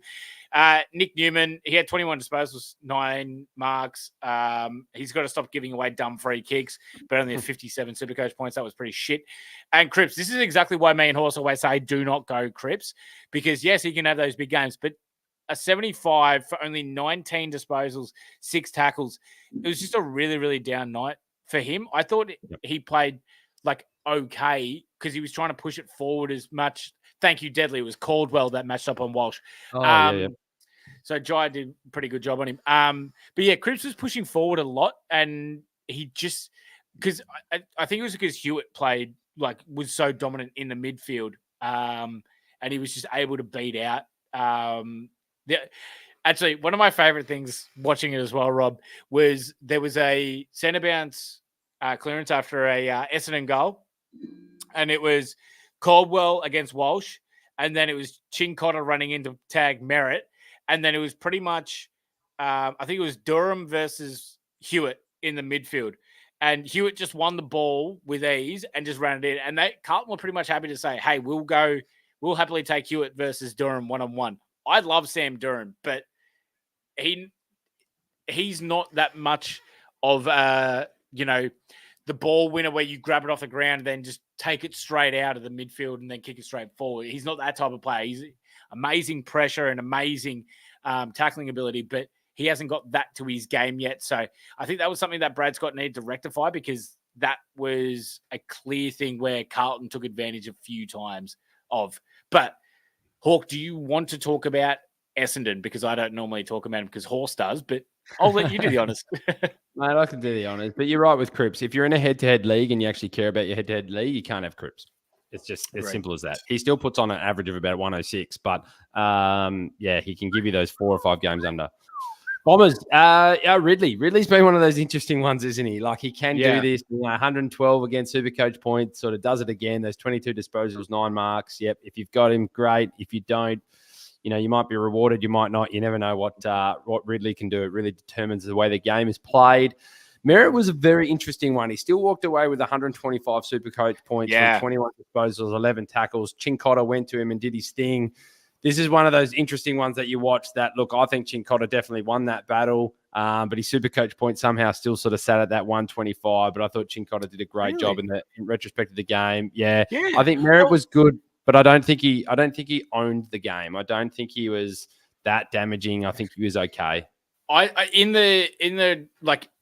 we're talking like Brownlow votes, no, I don't think Merritt was anywhere close to it, but his defensive pressure on the ball was fantastic. I thought Merritt really showed that he can play that defensive side if he needs to, and I thought he was fantastic on that side of the ball. But if you're Michael Voss, are you happy with him being fantastic defensively and stop his offense? That's you're not wrong in what you're saying. Yep. If I walk away going, Merritt was great defensively, that means we've got a shit ton of the football, and that's what we want. I agree in that aspect. I think Merritt would sit there and go, okay, I had a pretty good game. But if Voss was talking to Chincotta, he'd be so stoked to be like, hey, you did exactly what we wanted you to do. You really should. So I think it was a win. Yeah, they both did what they wanted to do. Jai Caldwell walked away with 94 Supercoach points, 22 disposals, 8 tackles. Consistently sort of sitting in those 80s and 90s, which is where you want, especially in a challenging sort of selection pieces for people with their Supercoach. So he's starting to really show his consistency, which is good. Martin just seems to be an interesting one. Still his 26 disposals, 2 goals. He moved forward at one point, which was sort of an interesting in the part of the game. 3 weeks, I think, in a row now that the Scots kind of moved him forward. Yeah. What does the rest of the season look like for those of us who own Nick Martin, which is a huge percentage of us? Yeah, I don't know. I'm really worried about this forward thing. The thing that's helping him is the fact that he's actually kicking goals when he does go forward. But I'm worried in the fact of how much time this is going to be spending more forward. And this was without Redmond. So I thought he was genuinely going to play full halfback the whole game, but they still moved him forward. So it's a little bit discouraging for me if I was owning Martin. I'm not panicking yet, but because obviously he's got to buy this week. But I'm getting a little bit iffy about it. Hawk. And then just for everyone, just to give them a heads up, Nick Hine played an absolute stinker again. 50 Supercoach points, and never have I seen a man get more scared of getting tackled in my life. 3 times in a row, he got the ball, and my God, he was so wary of where Carlton attackers were. It was ridiculous. But that's all right. Let's move on to our last game here, Hawk. We have the Demons versus the Pies. And the Pies VFL squad absolutely belts them. They put up no fight whatsoever. 89-51. We know the Demons have forward line struggles, but this is getting ridiculous, is it not? They're terrible. Their forward line is horrendous. Shout out to my brother-in-law over in Melbourne who still thinks that this had the makings of the same team, the same Demons team that won a premiership. And I get what he was trying to say, and he wasn't wrong. But the problem is when you say names like Clayton Oliver, but Clayton Oliver ain't the same Clayton Oliver. It's a different player. And they just don't have the forward prowess. Yeah. So look, for me, Melbourne have some serious issues. Look, it's one that I was sort of having a chat with my old man about when we're looking at the Hawks squad and maybe what we should be doing with Mitch Lewis. Maybe it takes somebody to make a really tough call and go, Mitch Lewis has some serious value right now and can't finish a season or play a whole season. The Ds would jump all over someone like a Mitch Lewis. And if we could steal a couple of first rounders or some form of a player to slot in as well, that's something I'd consider looking at because the Hawks squad can manage without a Mitch Lewis at the moment. Yeah. So they need a forward, they need to kick some goals, and they need to sort out their culture again and get it back on track because right now they don't look like the Demons of old, and they were meant to be a generational side, that squad, after that pumping win against the Bulldogs back in a couple of years ago. Yep, I 100% agree. You know who I am thinking, and I'm hearing little whispers about that will be at Melbourne next year if he wants to move there, and that's Charlie Dixon from Port Adelaide. Yeah. D's are circling there. Absolutely. Well, they'd circle it. They'd circle it because honestly, they'd take any forward right now. I think Charlie Dixon's close to done. He's definitely not in the Port Adelaide best 22 anymore. They've got great forwards around that they need to let play. When Charlie Dixon's up and about, great.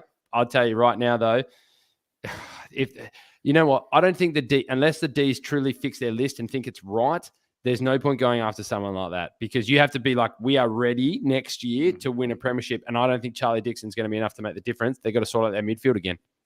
Yep. Okay. I can definitely say that too. I just think that anything what they have is better than having Harrison Petty run out there and do nothing for the whole year. Yeah. I mean, Van Ruin's going to be a good player, but he's just not there yet. But they need something down there as a main forward target.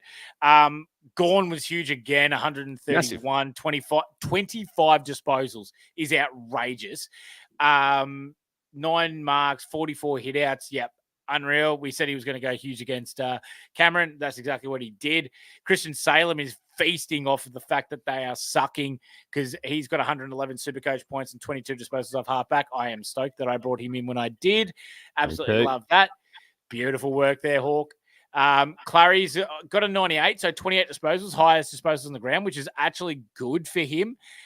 Shit defensively, but that was a little bit better to see, at least offensive-wise. The big one here, though, is Christian Petrarca. And Christian Petrarca only had 64, and 13 disposals at halftime, but was subbed out because Darcy Moore needed him in the ribs. And it looks like he's broken his ribs or done something worse because he was in a shitload of pain.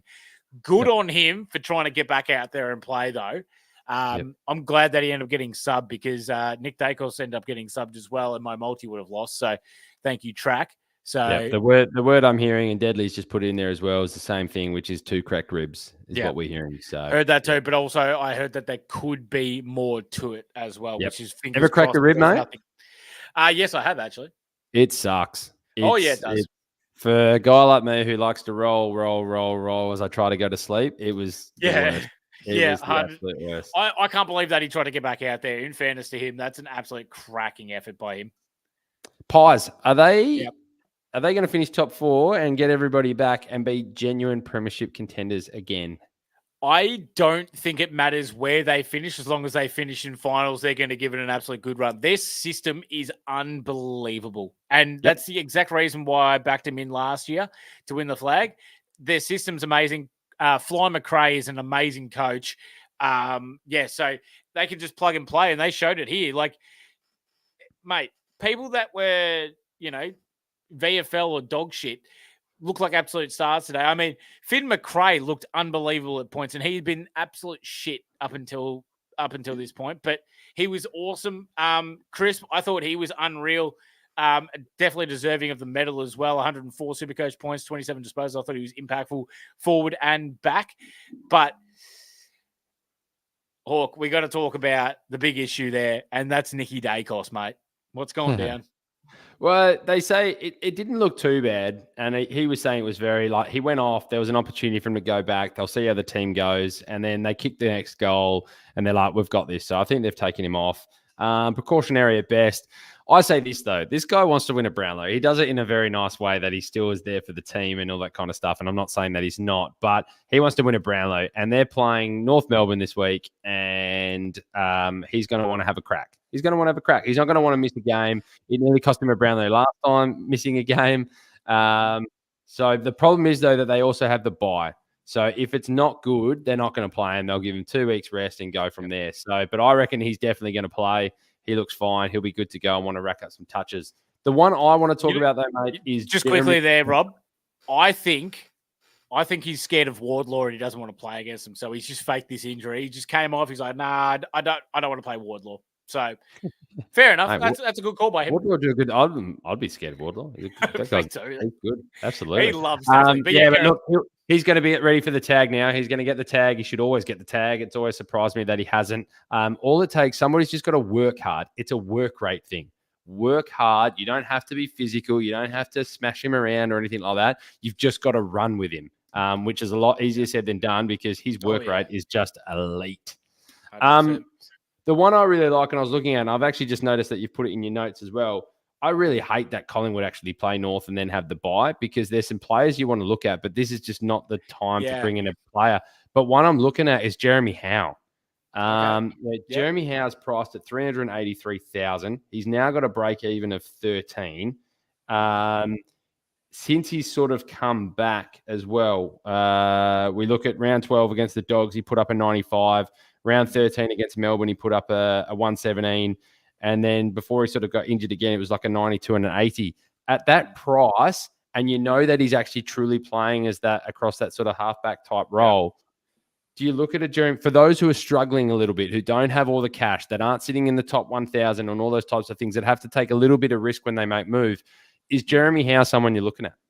I mean, he definitely is someone that I would look at. The only thing that I've always said is I can't trust any Collingwood players aside from Nick Dacos just because the system is above all. And they genuinely don't care who uses the ball off of halfback. It could be Braz, it could be Quain, or it could be a Noble, it could be Howe. They don't give a shit who it is. So we can see these big scores from week to week, but they don't care. Like, they will back in their whole system over any individual in their team aside from Nick Dacos. So that's that. So that's why I can never really fully trust a Collingwood player, except for maybe one of their small forwards at a low price. When we were looking at Joe Richards, that was fair enough to have a crack on. Harrison, he got 74 again, so he had 13 3 goals. Like, you can maybe have a look there just as these low price players. I see Braden, he just said he's Kruger worth a look. Definitely not this week. And then he'll play North. And then they'll have the bye, and then Myercheck will be back, and Kruger will be dropped. So I would not, and I definitely would not go early until we're watching him on the bubble if we see him play with Myercheck, which I highly doubt. But also too, this is a forward line with Ash Johnson in it, and we all know how I feel about Ash Johnson. So that is pretty much that. Also, just quickly, Dean, if you picked him up, hold. Sullivan, if you have, hold. So we run with those, Rob. Now, Robbie, we've got to go into a couple of our hot guys. This is why I'm hot. And I hope I scared you with that gunshot. I was just back in the club, mate. Just back in the club. Horse, I see you in there. Ash Johnson equals potato. Also, too, he also equals cone potato. We love to see that. So, hot guys, Rob, you want to throw me through a couple of your hot guys for this weekend? Oh, hot by name, hot by nature. Stupid, sexy Flanders, the diddly. Yes, It's not just because my nickname was Flanders down at my club. I don't think it had anything to do with this guy. 152 Supercoach points, 42 disposals, 13 marks, had 26 at halftime. Just looking to go for the record. He just keeps on keeping on. If you don't have Flanders, you missed out. Do you remember what the record is? Nah, tell me. The most disposals in a game was Tom Mitchell with Tommy. 50, yeah, Tommy Mitchell 50. It's either 53 or 54. It's 54. Isn't he like? Doesn't he have like there's 4 people have gone over 50 and he's got 3 of them or something? Like, so I think it's 4 different people have gone over 50, but he's gone over it 3 times. Okay, is that what it is? And all 3 of them are against Collingwood. Nice. Hence why they grabbed him. Yeah, exactly right. The other one for me, mate, that I'll really point out, I think, you talked about him off the top of the show, Jack Sinclair. I think Jack Sinclair is starting to find his role. It's where he needs to be. Ross, the boss, needs to stop moving the magnets around, and he's got 2 runners off halfback in Sinclair and Wangani Millera, and let it be. Yep, agreed there, mate. No Sheasel off halfback. That means Zach Fisher is still the hot guys list, 120. Yeah, he's been unbelievable, 36 disposals there. So he's been fantastic. Mate, Will Day 100% belongs on this list because he's been unbelievable, and I'm giving him his flowers. 26 disposals, 10 tackles. 10 tackles is unbelievable for Will Day, and I think Hawthorn's midfield just looks unreal with him in there, and he makes all of them better. John Newcomb looks so much better with him in there. Like, it's unbelievable.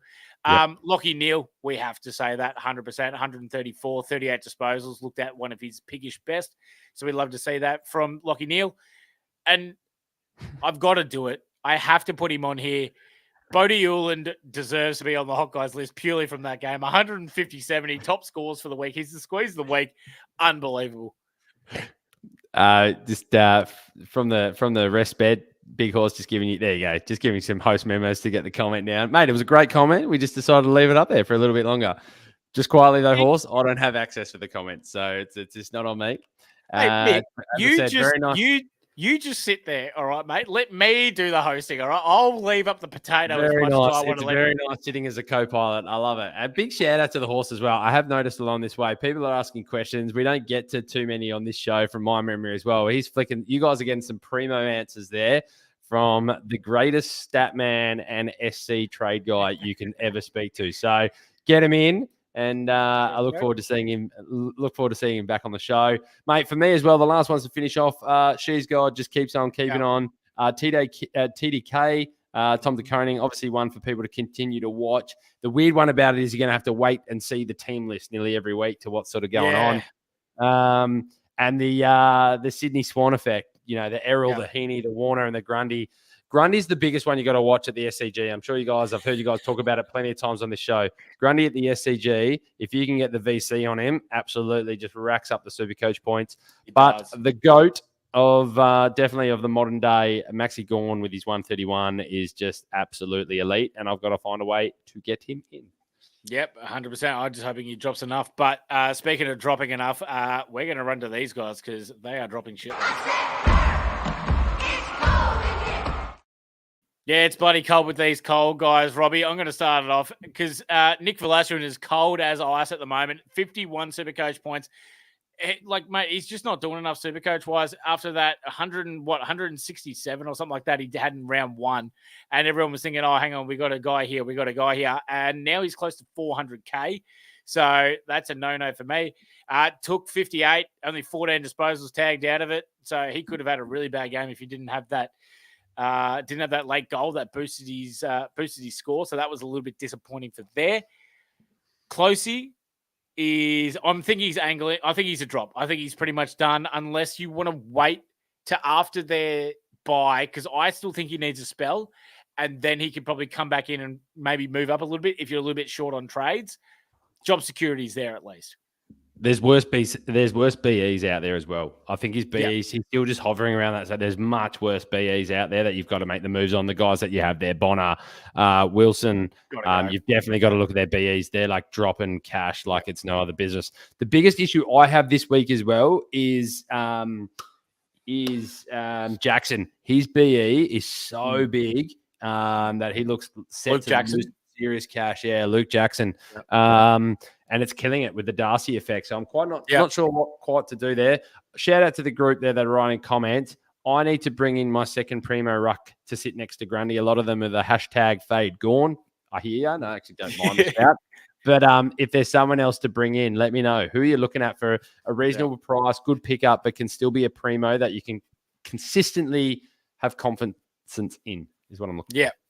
I agree there, mate. And then Nick Newman as well. He had a little bit of a down game. So after he's had some absolute rippers, but unfortunately, that's just how he's going at the moment. But Rob, we got to get into a couple of injuries, which is never something that we want to talk about, but we got to keep it going. See if there's anything we can bring updated for this.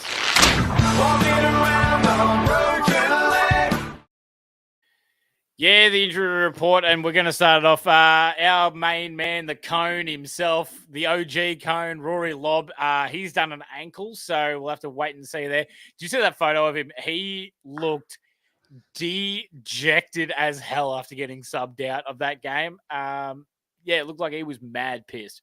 Don't care. It's a flog. Like, seriously, he's a flog. Mate, if you've got Gerard Whateley not liking you or having a go at you, the nicest man in the world, the nicest man in football, like, you're a flog. You're asking for another team. As I said, stop asking to just go to another team. Stop saying the Bulldogs didn't come through with what they wished you. You don't get given games, mate. Kick goals, you get games. Don't be shit, you get games. Stop just thinking you're this big thing that you're not. That's it. I'm out. I still don't understand it. It was the most obvious thing in the world. You were going to a team where you wanted to play forward or ruck, and you went into a team where they had Jamara Ugle-Hagan, Aaron Norton, and Tim English. You had no chance. He doesn't want to play ruck. He doesn't want to play ruck. He thinks he's the best key forward going around. Doesn't want to play ruck because he's a pussy. Doesn't want to get hurt. Put some shooting guards on. Get fired up and get going. Like, it's a simple fact. You're not good enough. Stick to your golf TikToks. That's what's working well for you. Keith, he went down with a hamstring, so sucks to see there. Strawny from Adelaide, who we all love to see it. He had the groin shame because he was going right around the ground as well. The Adelaide crowd were absolutely loving it, but unfortunately he's gone down now. So surely Riley O'Brien comes back in there for the Crom. And Dion Pressia, geez, that sucks because another one, he's gone down with a right tight calf. Scans were today. I didn't end up actually seeing what the verdict was on it, but when it's coming to Dion Pressia, I mean, my God, surely he's done. It's sad because I think it was Rewald who was saying it. When he plays, he's in the votes. He really is. When he plays and he's fit, he's a gun. But it's a pity to see. But he just breaks down all the time. It's a real problem that the human meatball is smush. Yep, he absolutely is, mate. You could not agree more with you there. Zach Fisher, for all you owners, he is fine. Just a cramp. Don't worry there. It was just late in the game, so no worries there. Brad Hill, the HIA, he copped a fair one there, mate. And Hill will miss. I think they're playing next week, so he'll miss next week. Let me just double check that, so I'm not talking out my ass like I normally do. Yes, they play the Lions next week, so Brad Hill will miss that game. Liam Duggan, he also copped an HIA because of that collision with Hutchinson, but they have the bye next week, so he won't miss any time. Will Dawson has done his shoulder or collarbone for North, so if you brought him in, that sucks, but obviously you did not listen to this because I told you not to for other reasons. Dougal Howard, though, pig string, it seems like there, Hawk. Yeah, poor guy. He looked pretty dejected sitting on the bench. I rate him as a player, just a solid defender, does his job when it's pretty tough to get a key defender in these days. But, important player for St Kilda, so that's a pity. So I feel for him. Ned Rees, as we talked about, he's gone down. He could be out for a few weeks. We'll see where that sits. Setterfield got reported to having done his knee. Just can't stay healthy. He's another one as well. Another good player that when Yeah. he was great last year, just has his role. And I think he's important to that midfield. You talked about, like, we joked about the midfield sort of in Parish and things like that. He's the one that gives him that sort of that bigger body, which I really like that he does that role. But yeah, it's a pity to see him go down. And you talked about the two really big ones, and probably the most important out of this list is Dacos and Petrarca. So it looks like Petrarca's obviously going to miss a couple. Dacos, I reckon, will be back next week. I hope not. And I just see a couple of quick one in there. Bazza said, is Will Dawson out for a long time? Bazza, he has a history of shoulder problems, and it was the exact same shoulder that he has had problems on in the past. I just don't think his body's... He's not strong enough yet for AFL footy. So I would be surprised if North brought him back in. I reckon he'll spend a bit more time in the VFL just to make sure he is 100% ready to go. The main one there that our man Big Horse has just brought up as well, Rob, is that if Dougal is out, Ari Schoenmakers should be the one that gets the debut to be able to have a go, because, I mean, it's against Brisbane, but like Danaher and Hipwood, they can't just play Wilkie against them. They'd have to go with Ari Schoenmaker. It's great to see another Schoenmaker back in the AFL, mate. Absolutely.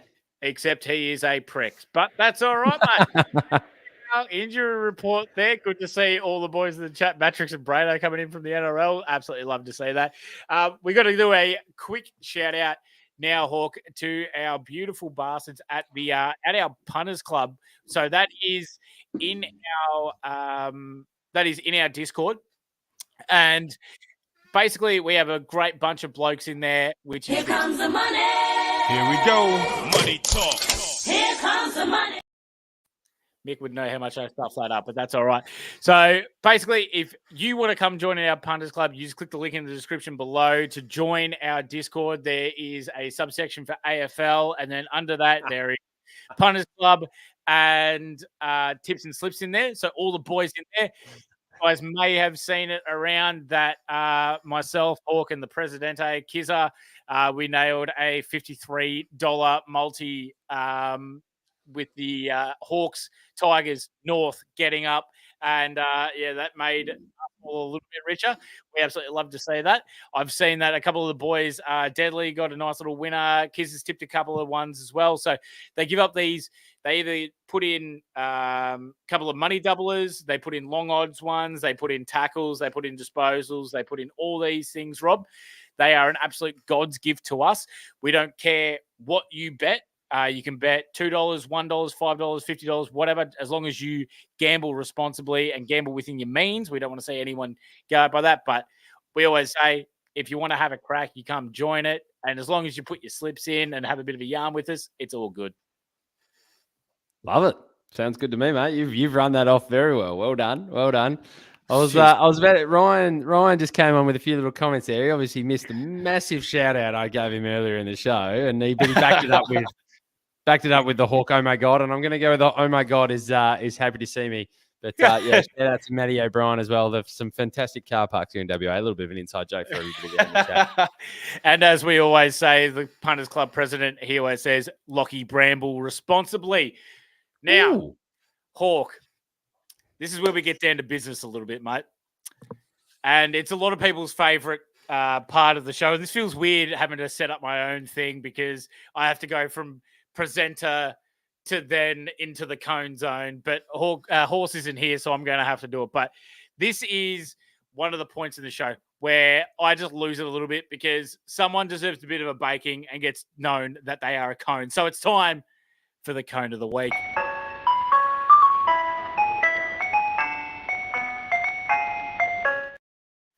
It does me every single time, mate. I'll tell you, that is the best intro I've ever seen. I don't know if I'll ever be able to do this show if like Leo's in bed. That's my 3-year-old son, everybody who's playing along. He'll get out of bed and start running out to see Mr. Whippy if he hears that too loud. That's for damn sure. Oh, well, I'll try not to do it. But Hawk, I've got to bake some people because some people would well deserve some absolute cone recognition right now for these times. First of all, right, I'm going to give a couple of honourable mentions because I thought there were some absolute stinkers. Ben Mackay in one of the best games that he's meant to play of his year against his brother Harry, the much-anticipated Mackay Cup. Everyone's hyping it up like this, and Ben plays that shit. I thought that he could have played much better. He let Harry get that first goal on him. And then what does he do? He realizes that Harry's beaten him. So he decides to jump on his head and try and get him into HIA. Weak as piss. Come on, you're better than that, Ben. I thought, other than that, he was all right. But Kel Shadir for the Hawks. What the fuck is he doing? You're telling me Josh Weddle kicks this beautiful goal from 55 meters out, and he decides to try and touch it or I don't even know what he was trying to do. He wasn't trying to mark it. He's put his hands up there and touched it. It ended up being a point on review. Yeah. So that was an absolute goddamn disgrace. I mean, Tristan Xeri, though, come on, mate. Have some spatial goddamn awareness. I thought your chase down on Liam Ryan was fantastic. But if you hear the umpire play on, have a look behind you for goddamn sake. Jamie Cripps just tackles him like it's nothing, and then they give away a 50. I'm just sitting there going, come on. We're better than that. But Hawk, I'm losing my mind already. Don't stop. Is well overdue. Well overdue. This week's Cone of the Week belongs to this person. Nash skirts the perimeter. Chol. Rather, it's Gia. Are we kidding ourselves? Kelly Underwood, the fact that you've called Jath Chol, if that was any other commentator, that is racist, and she's gone. Gone. How does she keep putting up with this bullshit? She called Taron Thomas, Jaden Stevenson. She called the GWS Giants the orange team, making them like an absolute joke of a franchise. It's the most goddamn disgraceful thing I've ever seen in my life. How is she still commentating? Piss her off. Weak as piss. Be better. Unfucking believable. Brought to you by the Standard Squeeze. mate.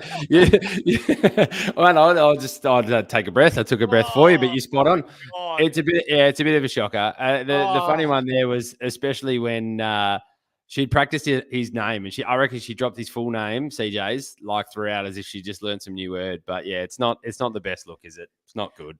It is a disgrace. You cannot, for the love of God, be calling CJ Chol. That is a disgrace. One, Chol has a blonde spot in his hair. One's number 9, one's number 18. Come on. You just can't. At least call him Dennis Schroeder or something, like get the hair right. Absolutely. But this has been long overdue. She has deserved a cone for many, many years. And also, too, just a sub cone. Whoever keeps her in a job also deserves a cone. Because, no, that's horrible. That is horrible. But please, everyone in the chat, drop your questions if you would, because it is time that we get a little bit of this. It's question time. Let's answer your questions for the week ahead. So we got to have a couple of questions here, Robbie, just from our beautiful blokes in the chat. I'll let you do these while I scroll back up and have a look. How would you feel? Nate Kruger from Collingwood, what are you thinking? Yeah, we had a little chat on that one. I wouldn't be looking at that too much. I think they've got a bit of playing around to do with their team. He's only come in and played the one. I think there's still things to look at. I mean, watch him, put him in a corner somewhere, but I wouldn't be bringing him into my side. Yeah, I agree with that there. We want to quickly, I say Horse there was in the chat earlier. He said, where are you sitting? That's to our main man, Skid Fitz. He was currently sitting about 48th at one point. So we always like to keep a great idea of where Skitsy's going in those points. Skits decided not to say anything and just said, has Horse lost weight? So I don't know if that's directed at you or if that's directed at me, because I'm actually sitting in Horse's spot. We'll both take it, mate. We'll both take it, and that's a big compliment. So we'll take it. I'll definitely take that. His Horse is a bloody good looking man too. Great looking rooster. Absolutely, 100% there. We've got a couple of our main man Jonas. He does some great work. He just puts a bit of pun nicknames on there. So Shy Guy for Shy Bolton. He had another. Dawson's Creek as well for Jordan Dawson, obviously. And then forget Brody, Man Bundy. Time to respect everyone's R2 King Kong Grundy. That's good. Well done. That's impressive. Yeah. Deadly giving a shout that you can now make 5K for Loman to Bolton currently. How does that make you feel? I like it. I mean, Bolton's an interesting one. I'm not a fan of Bolton in Supercoach. Again, it's the Richmond effect. I don't know where he's going to play. They've got too many. The Bakers, the Riolis, the Boltons, you never know what role they're going to play. One week they could score 125 and look like she's God, and the next minute they just sort of are just playing a forward pocket role. Do you know what I mean? Like they've got all the talent in the world, but their role's just not locked. Yep. I 100% agree, mate. What do you reckon about this one? Finn Bonnywell, he asked, will Windhager tag Neil this week? Do you see Neil or do you see Dunkley? Nah, Neil. Yeah, Dunkley's already going to do his two-way run roll. Neil's the one that's going to hurt you a bit more. I think you can, Windhager's definitely going to go to Neil for sure. Yeah, right. Do you reckon that Berry goes to Steele, or do you reckon Steele's not influential enough for Lions to give a shit about? I think it depends where who Ross throws around where and who he actually chucks in that midfield. Because obviously if Windhager's in there, you're leaving him alone. Steele's one to sort of look at. Yeah, it's a like for like to sort of just put a body on, but yeah, depends who he throws in, because he could still throw Sinclair into that midfield, and then maybe you've got to look at that sort of damaging space. Yep, absolutely.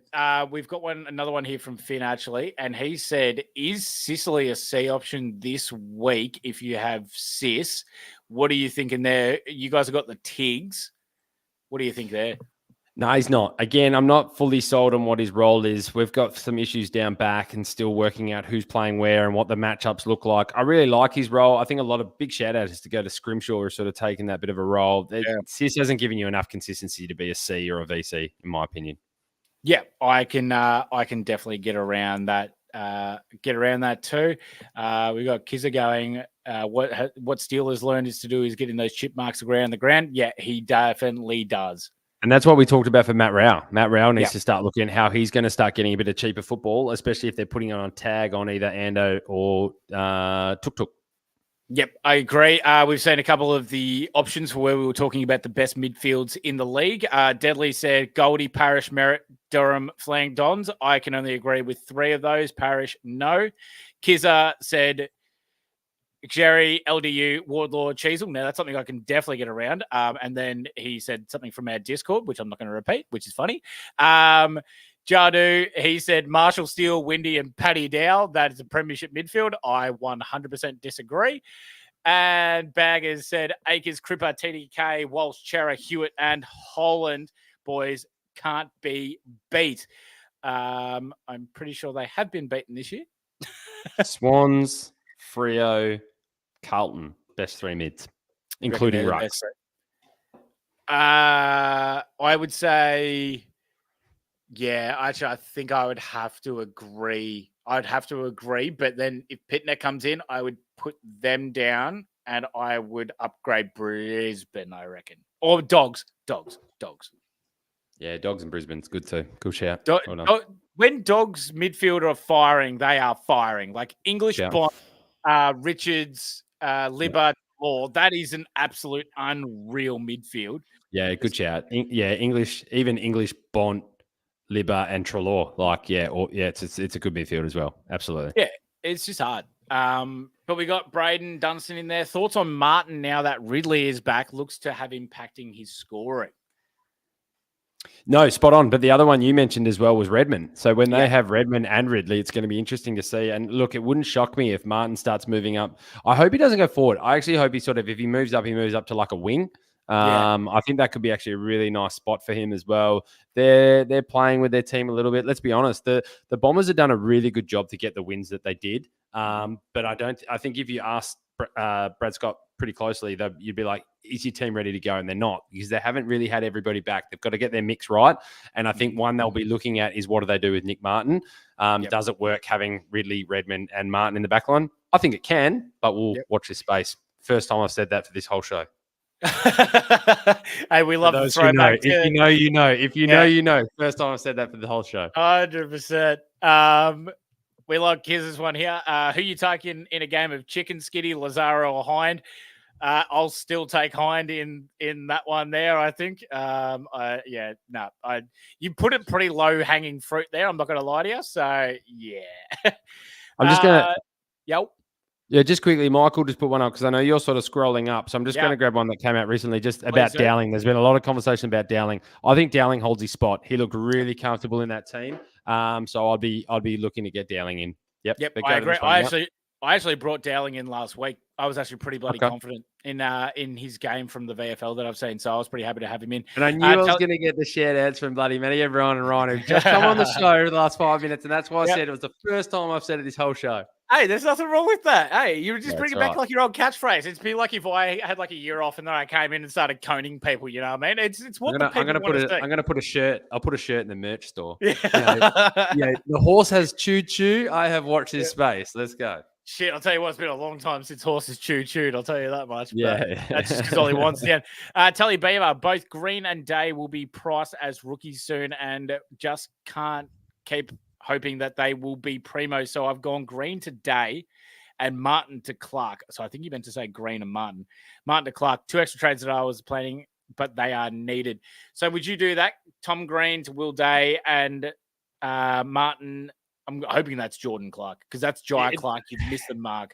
It's a really tough question to answer because you've got to see the team, how many trades they have and what they're sort of doing. If this is a team that hasn't filled the primo section yet, you don't have many trades to go, I'd be saying, look, that's some big primos that are still sort of move along. But I like the trade. I think they're great moves. I really like the Will Day. I looked at maybe bringing him in last week, didn't pull the trigger because I just don't have enough trades at the moment, albeit that I've got a few. And I'm assuming he's talking about Clark as in Jordan Clark.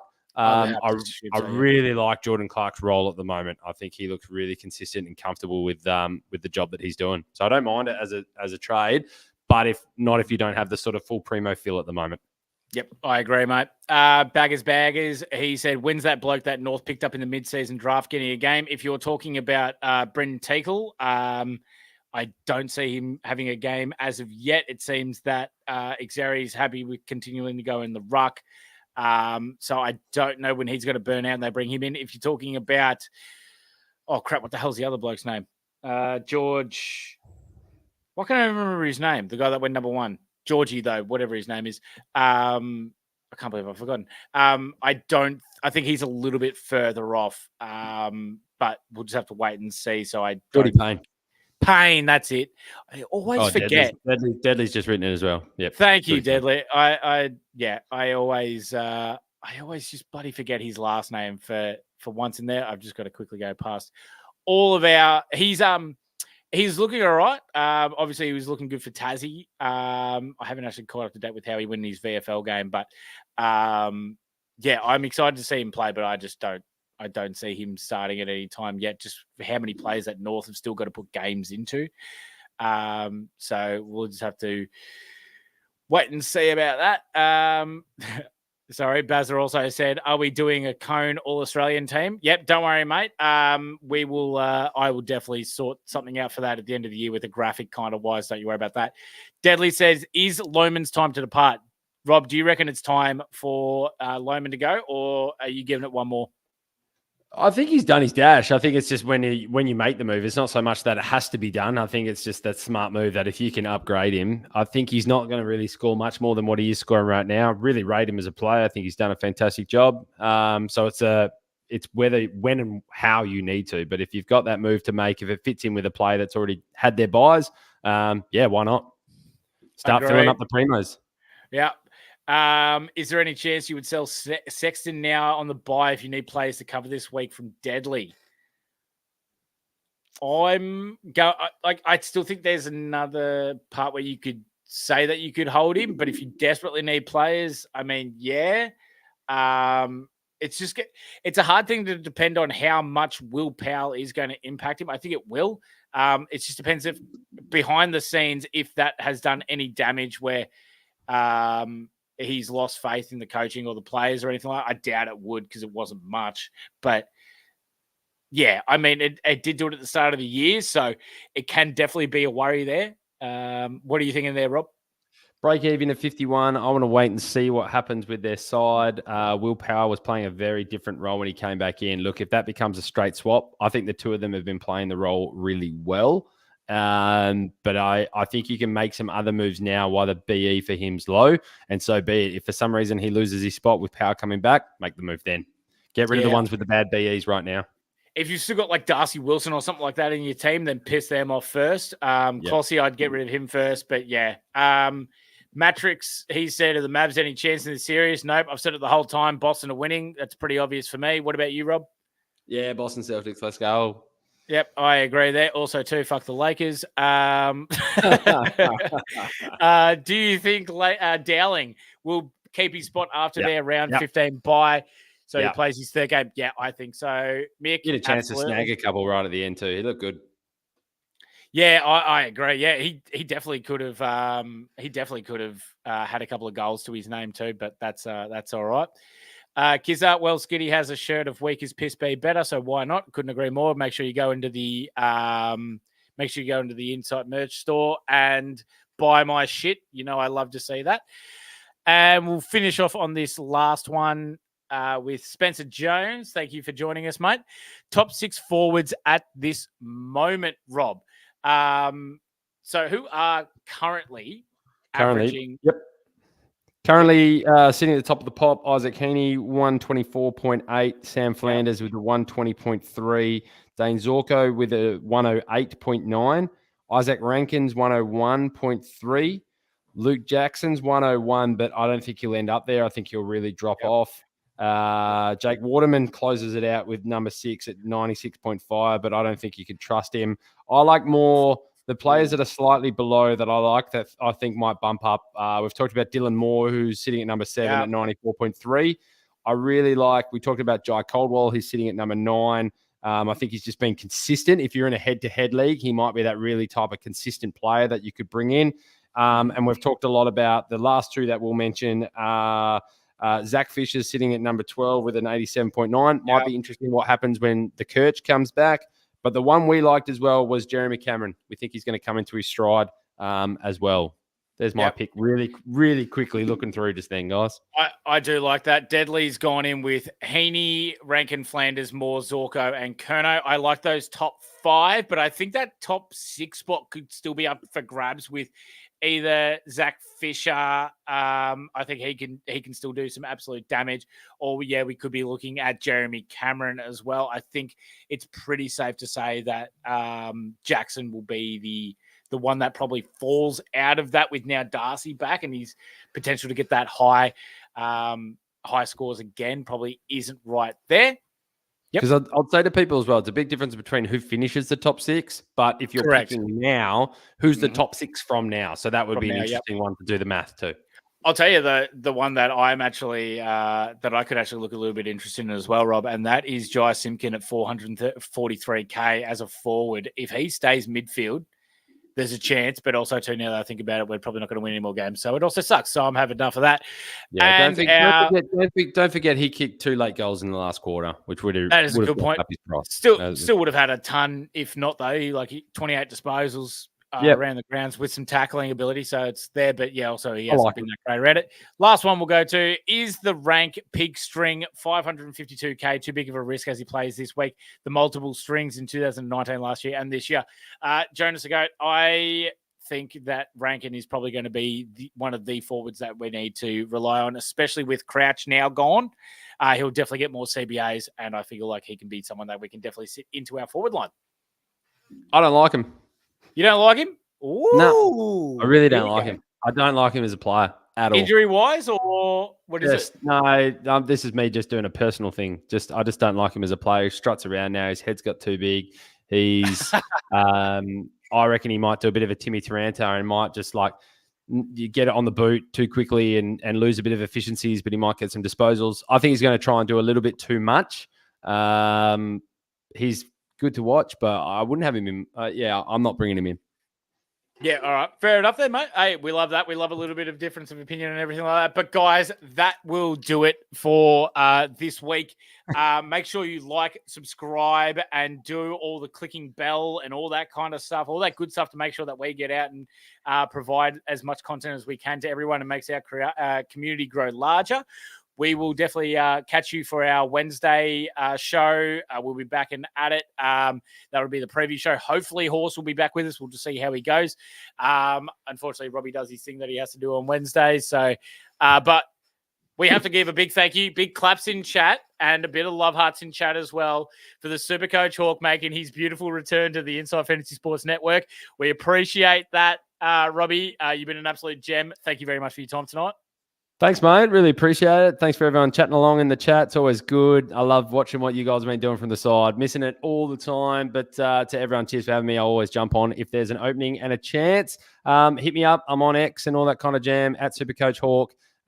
Yeah, look, I'll stick with Skiddy and the Horse, to be honest. But if you want to chat to me, you can. It's been a pleasure. Cheers, Skiddy. We love that stuff, mate. And this is, again, an Inside Fantasy Sports Network. So we appreciate it. Peace out. Peace out.